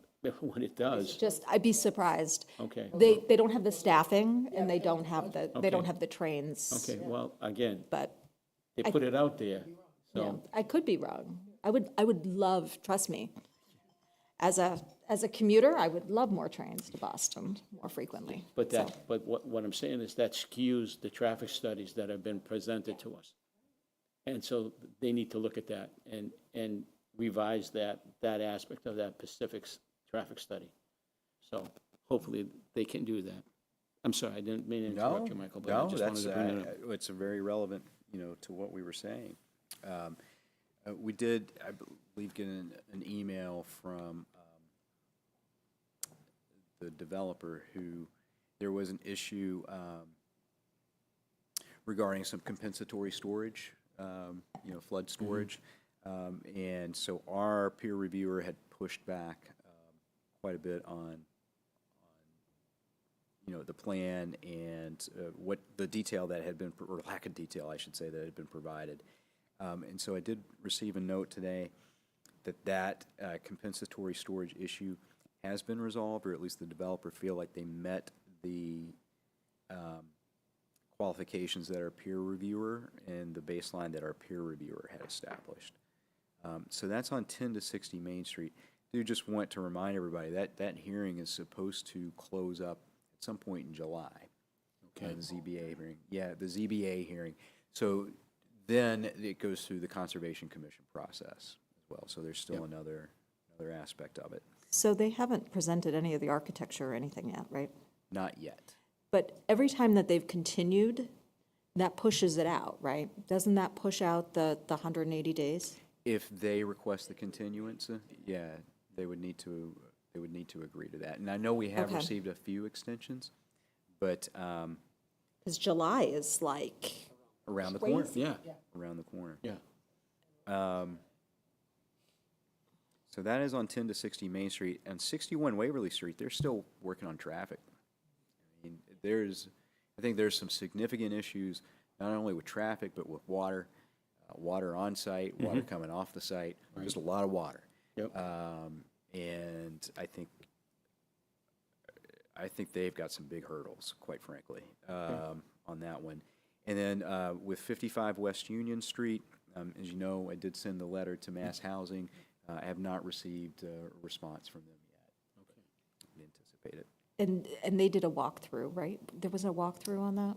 I believe in May at some point. Walk through the site. Well, so usually Mass Housing, before they do a eligibility letter, will come on site to walk the property. I Yeah. walked with them. Oh, you did? On Waverly. Oh, okay. Well, that was maybe- the Waverly Street. Oh, one. maybe Yeah, I I'm, didn't know Yeah. about the 50. I didn't either. or maybe it hasn't happened yet. Okay. I'll check getting, again. there's too many of them. If you would, that would be great, so that way we can at least be made aware of it. Okay, sir. So, yeah, those are the 3 40B projects. Yep. All right. Well, we already did the consent agenda, so we're at managers' reports. Sir. Sure, I'll actually start off with something that is not on the agenda. I know I'd sent you a note earlier today. Don't know if you had a chance to look at it, but I would encourage you and anybody who has an opportunity to look at the work that's been done on Town Hall. It it's really remarkable what has happened in the transformation. Now, I shouldn't say transformation, it's the restoration really that's happening. Does look good. It looks absolutely sharp. You know, the trim has been replaced again with historically appropriate materials. You know, fresh paint. You know, rot has been repaired. A lot of that stuff. So, really have to give Doug Scott a lot of credit. He has fixed a lot of things in Town Hall over the last couple of years. Structural things, you know, that we've talked about before that were missed, I think, during the renovation. And I think, yeah, he's just done a really remarkable job. So kudos to him for that. So again, that should be done relatively soon. I know they're working on the side door side, north side is what we'll say, and also the front. So they should be wrapping that up. Just an update on the OpenGov system. So that is going to be our new coordinated permitting system that we have internally. We actually went live today with building permits. So now we have the opportunity to take building permits online and do those transactions online. Eventually, we will be spreading this out to the different departments.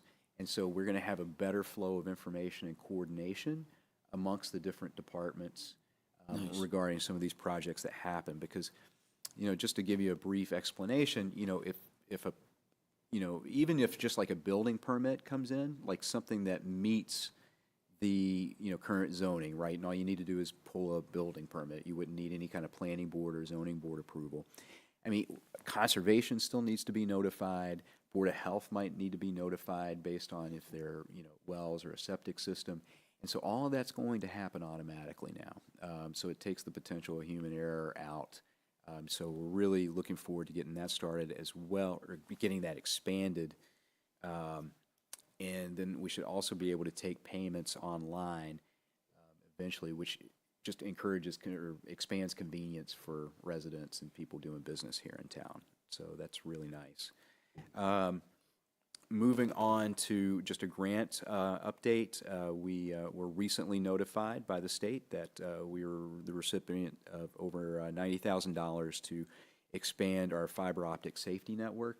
Kudos to Becca Navarro and DPW and Paul Carpenter for that work and securing that grant. That's another win. I'll have to provide a grants update for you just to show how much money we secure in outside funds to support the activities here in town. It's punching above our weight. And I'll continue with the time and attendance update, which kind of is another software operating system that we are upgrading or transferring to. I mean, currently we still use paper and signatures for timesheets. Oh, I know, it's cringeworthy and very inefficient.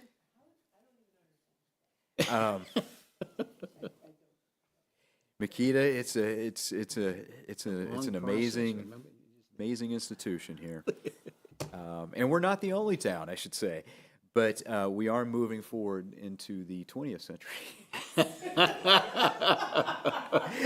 But no, we will be going automatic. Catherine and her team have just done a wonderful job of getting that up and not up and running yet. We're at the finish line right now. There's just some technical issues that are happening in the back end that Munis, which is our financial software provider, needs to work out. So again, looking forward to getting that resolved, and yeah, again, getting us a little bit more up to date.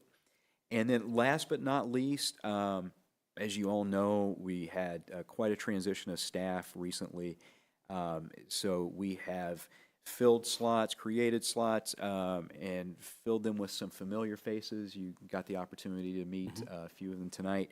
Now we're adding some new faces, and so I don't know if you notice on the consent agenda, but we have made offers, and those offers have been accepted to our Planning and Economic Development Director, and also an assistant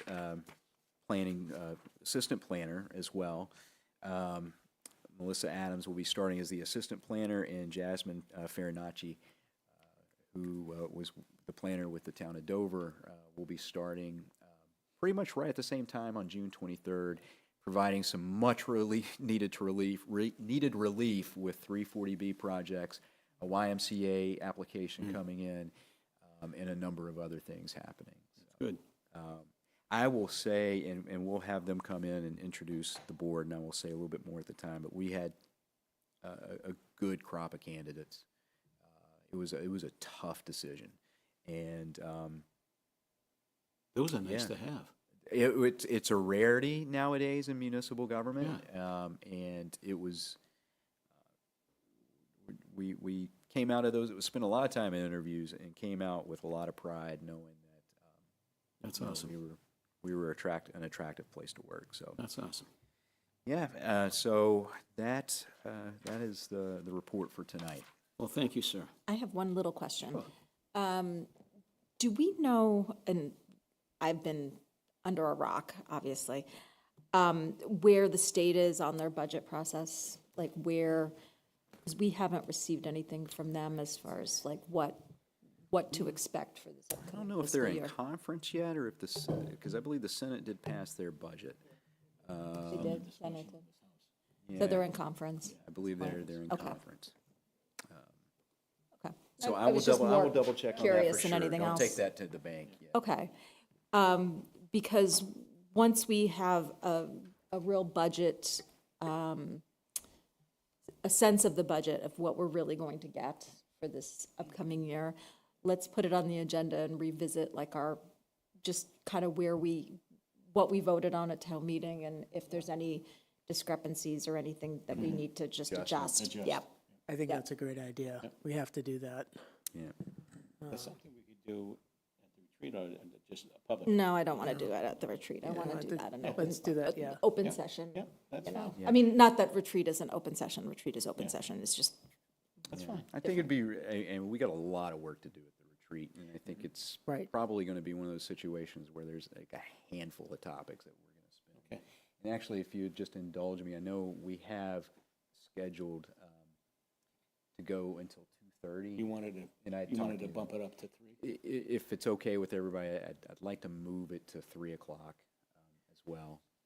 I mean, that's fine. I do want to get an idea of like what we're going to be like what the format is, what we're covering. And again, like I think I said the last time we got together, like precisely what are the outcomes? And I don't know if we've talked about that as a board. Like, what are the outcomes that we want to see from that session, from that planning session? Like, what are we there to do? And maybe how there's will some homework that we can do ahead of Yeah. time. I'm That's what I'm prepping asking for it, and I for. can Okay. give you I can tell you the 3 things that we really need to work on, and that is board-staff relationship. That is critical, absolutely critical. We need to figure out, we need to come up with a protocol that we are going to utilize moving forward. If new projects come in, how are we going to decide to take them on? And then we also need to come up collectively with a protocol to decide what projects we currently are doing that we are going to put in abeyance. So we have to prioritize the yeah. projects. I think that's great. I would also ask the select board, like what, in addition to what Michael has mentioned, or maybe possibly underneath the categories that Michael has mentioned, what are the things that we want to cover, specific topics that we want to cover during this retreat, or strategy, points of strategy, and maybe that's some of the homework that we can do. And You can shoot those ideas along to me in an email. Okay.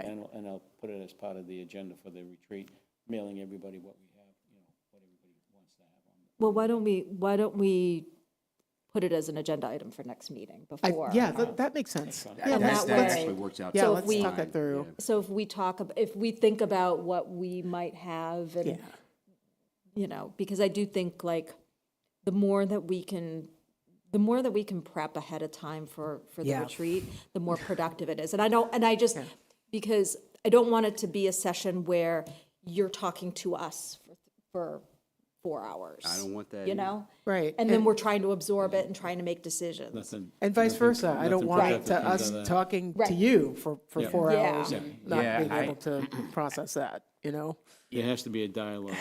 I really kind of, Well, we our need to do last homework. retreat, I really kind of liked it because I was kind of more on a facilitator role and was, you all were talking a lot more amongst yourselves. I thought, and I think the feedback I got from that was that you thought that was a lot better than what previous retreats we had. We might need to have, or the board might need to have on your own, kind of like another retreat to talk about, some certain things as well. Or some of these topics might just be good for a meeting, to be part of a meeting agenda. Yeah, I mean, I think that's Set time aside. that's fair. But like to Brandy's point, like I just want to make sure that we're going to maximize our time together, and we need to all be like clear about what are we trying to accomplish, what are the outcomes we want to see from this retreat. And to your point, Michael, there may be like a couple of sessions that we may find that we need to do a couple of sessions, and then lastly, I think, it would be good to. It's great that you facilitated. That was my first experience, and I thought that was really helpful and great. But I think we want to hear from you too, right? So as we're kind of mapping our strategy for our next session. So, I just want to make sure that we're kind of all level set on what we're trying to do, and make sure that voices are heard, and that we agree on like how we're going to implement whatever we're going to do. Yeah. So, But I think it'd be good to kind of get what you would like to have come out of this retreat. But I can just say, like, the three things that I mentioned.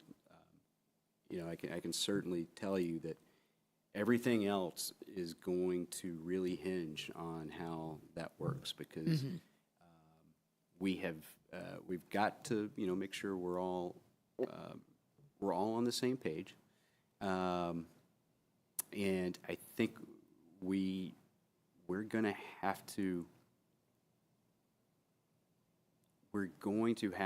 say no to future projects, and there's some that we're not going to have a choice in. I mean, like, you look at these 40 Bs. I mean, we don't that's something. And then also talk about, if we are going to move forward with a strategic realignment of our financial resources, what if we're going to take that on? What are we going to put aside? Because we can't do it all. Right. exactly. I don't think I think that project prioritization, no matter what, is probably like the first from an operational sense. That's a primary concern, and I don't think anyone's going to say we don't have to do that. But insofar as other topics. And we should take a look at what we did last year too, and see if we need to address, or if we need to, we should kind of report back and figure out, like, how did it go? We set this, and this. Right. Did we do it? Right. If not, why? Right. And then we take a look at what we prioritize going forward, given current conditions. But yeah, I think if maybe we can take the next meeting and kind of suss that out a little We'll bit. put that on the agenda. Yeah, Just- that's going to make sure that we're being as efficient as possible and maximize the great. chances just of alignment. shoot those ideas on the Yeah. email for the agenda setting meeting. Yeah. Yeah. Have that information ready. Sounds good. All right. Thank you. Thank you. Thank you, Michael. Appreciate you. all the Yeah, I updates think and that's all the it. efforts. Yeah. Board reports. Makita.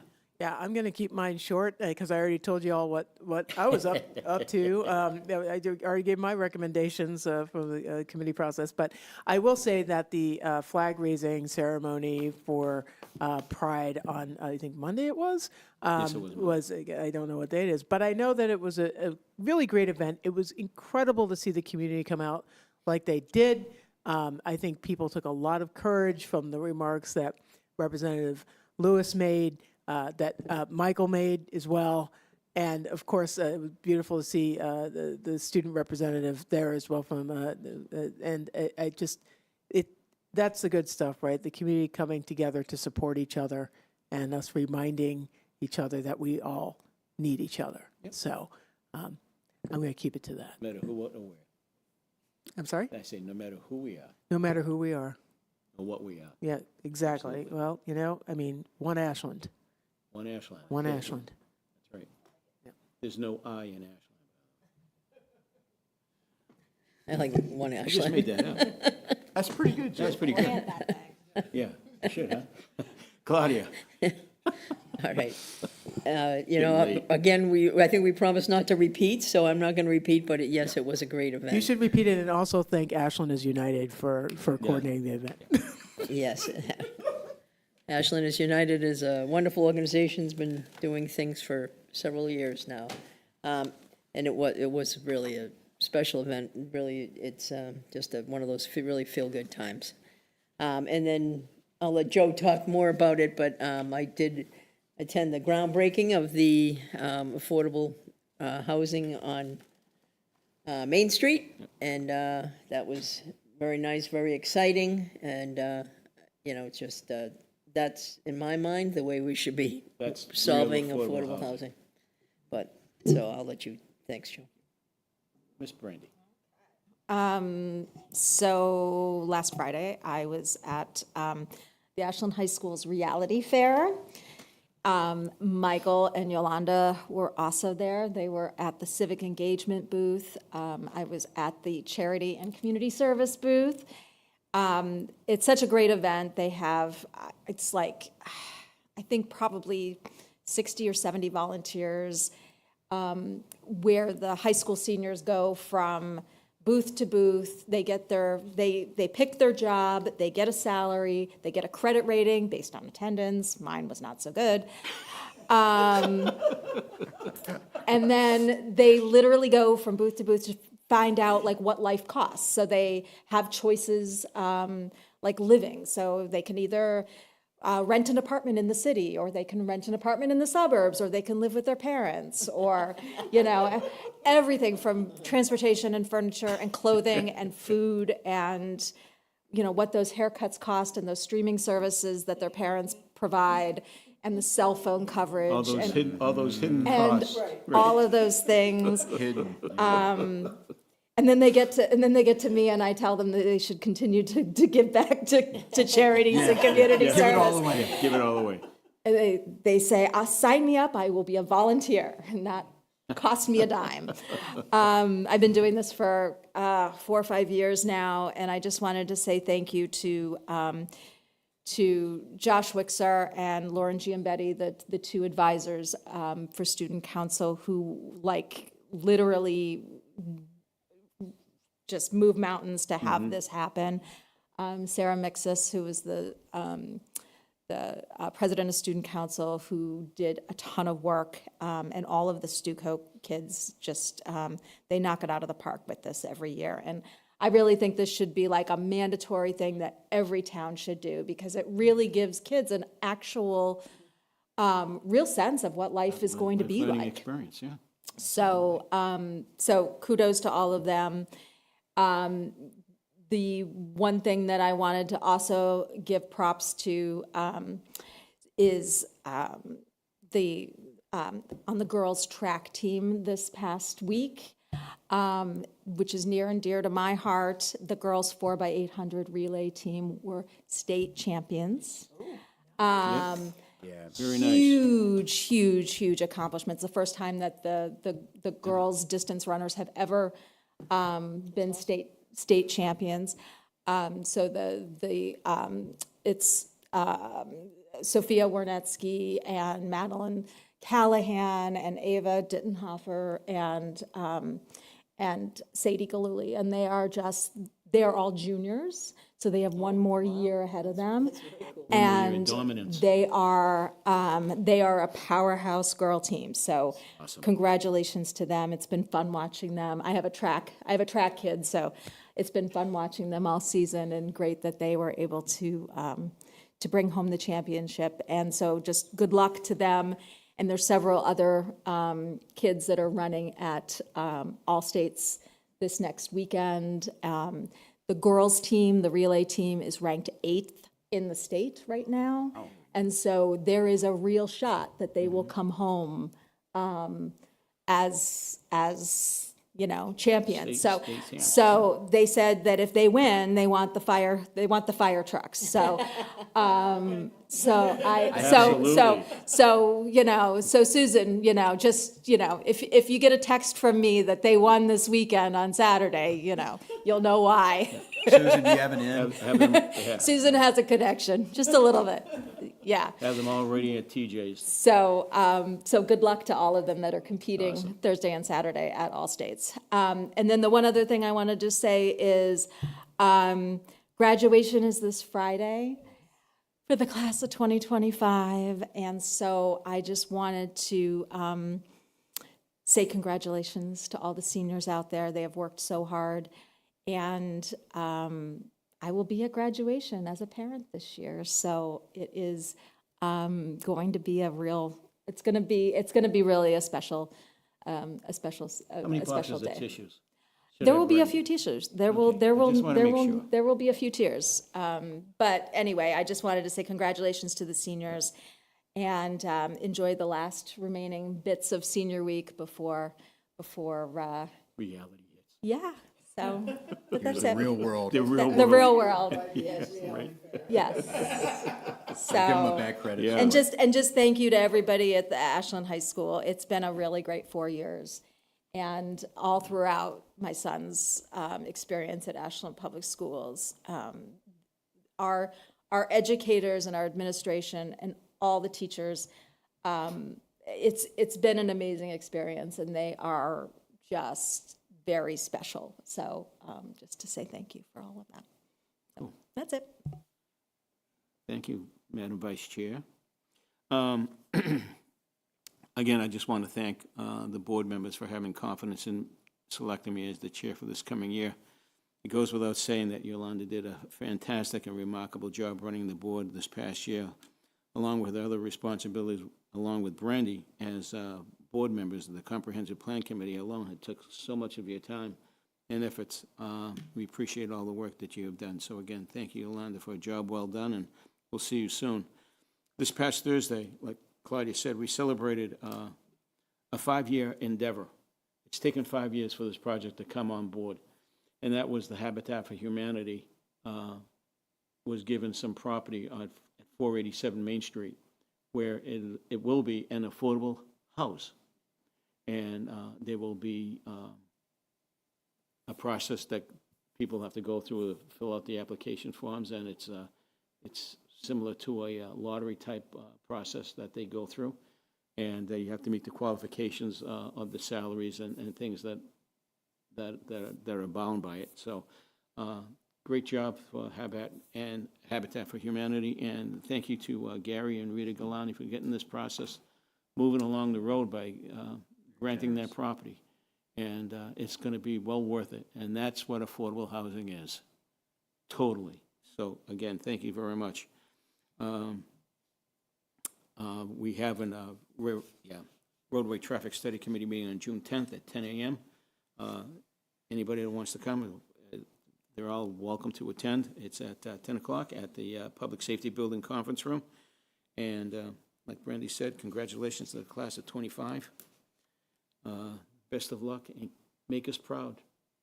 Make us proud. That's all we can say. And June 20th, I know it's a little ahead of schedule, but 126 Sidewalk Promenade is scheduled for that day. Hopefully have some good weather. I know that just some important reminders. I'll quickly go through them real quick. The Electronics Recycling Day will be take place Saturday, June 7th from 9 to noon at the DPW, which is 20 Ponderosa Road. Pups on the Spot at Corner Spot will take place this Saturday, June 7th from 4 to 7 p.m. Hopefully the weather will bear and just continue going east and not west. Yard waste pickup will be on Monday, June 9th. Summer kickoff at the Corner Spot will take place June 12th from 3 to 7 p.m. And the Farmers Market opening day is June 14th. We always look forward to that day, so hopefully you all can make it. It's Metro West's best Farmers Market in the area. And lastly, textile clothing and recycling scheduled pickup by Simply Recycling at 18666 Yep, sorry, 835-5068. And we have volunteer opportunities. Conservation Commission, there is 1 seat available. Council on Aging, there's 1 seat. Cultural Council, there's 1 seat. FinCom is 1 seat, and that's a moderator's appointment, not a select board appointment. Open Space and Recreation Committee is 1 seat. Stormwater Advisory Committee is 1 seat. Sustainability, 1 seat. And Design Review is 1 seat, and that's a planning board appointment. So, lastly, there is also this coming Saturday at the VFW from 9 to 12. Lions Club program is posting free Shred It Day. So if you have any documents that need to be shredded, it's free. Make sure you swing by and get those documented well shredded. And that's all I have for tonight, but I do have something that I have to read because we are going to go into executive session. As the chair, pursuant to General Laws, Chapter 38, Section 21A3, the board moves into executive session to consider potential litigation as public discussion of what may be detrimental effect on the negotiating positions of the board. At the conclusion of executive session, this board will not reconvene into open session. So with that, I will entertain a motion to adjourn tonight's meeting. So moved. Is there a second? All those in favor? Aye.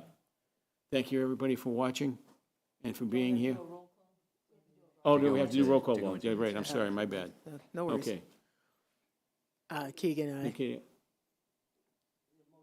Oh, Yeah. oh, motion to, oh, did we do, yeah, we did that, Yeah. didn't we? Yeah. we did. Oh, we have to move to, Oh, we have to go. oh, okay, we have move to go into exec, okay, so move second, okay. Claudia. Oh, yes, so just, Yeah. yeah, Keegan, aye, yeah. Kinsman, aye. Vignani, aye. Thank you and good night, and we'll be in executive session. We will not reconvene. Good night, and thank you again. Thanks.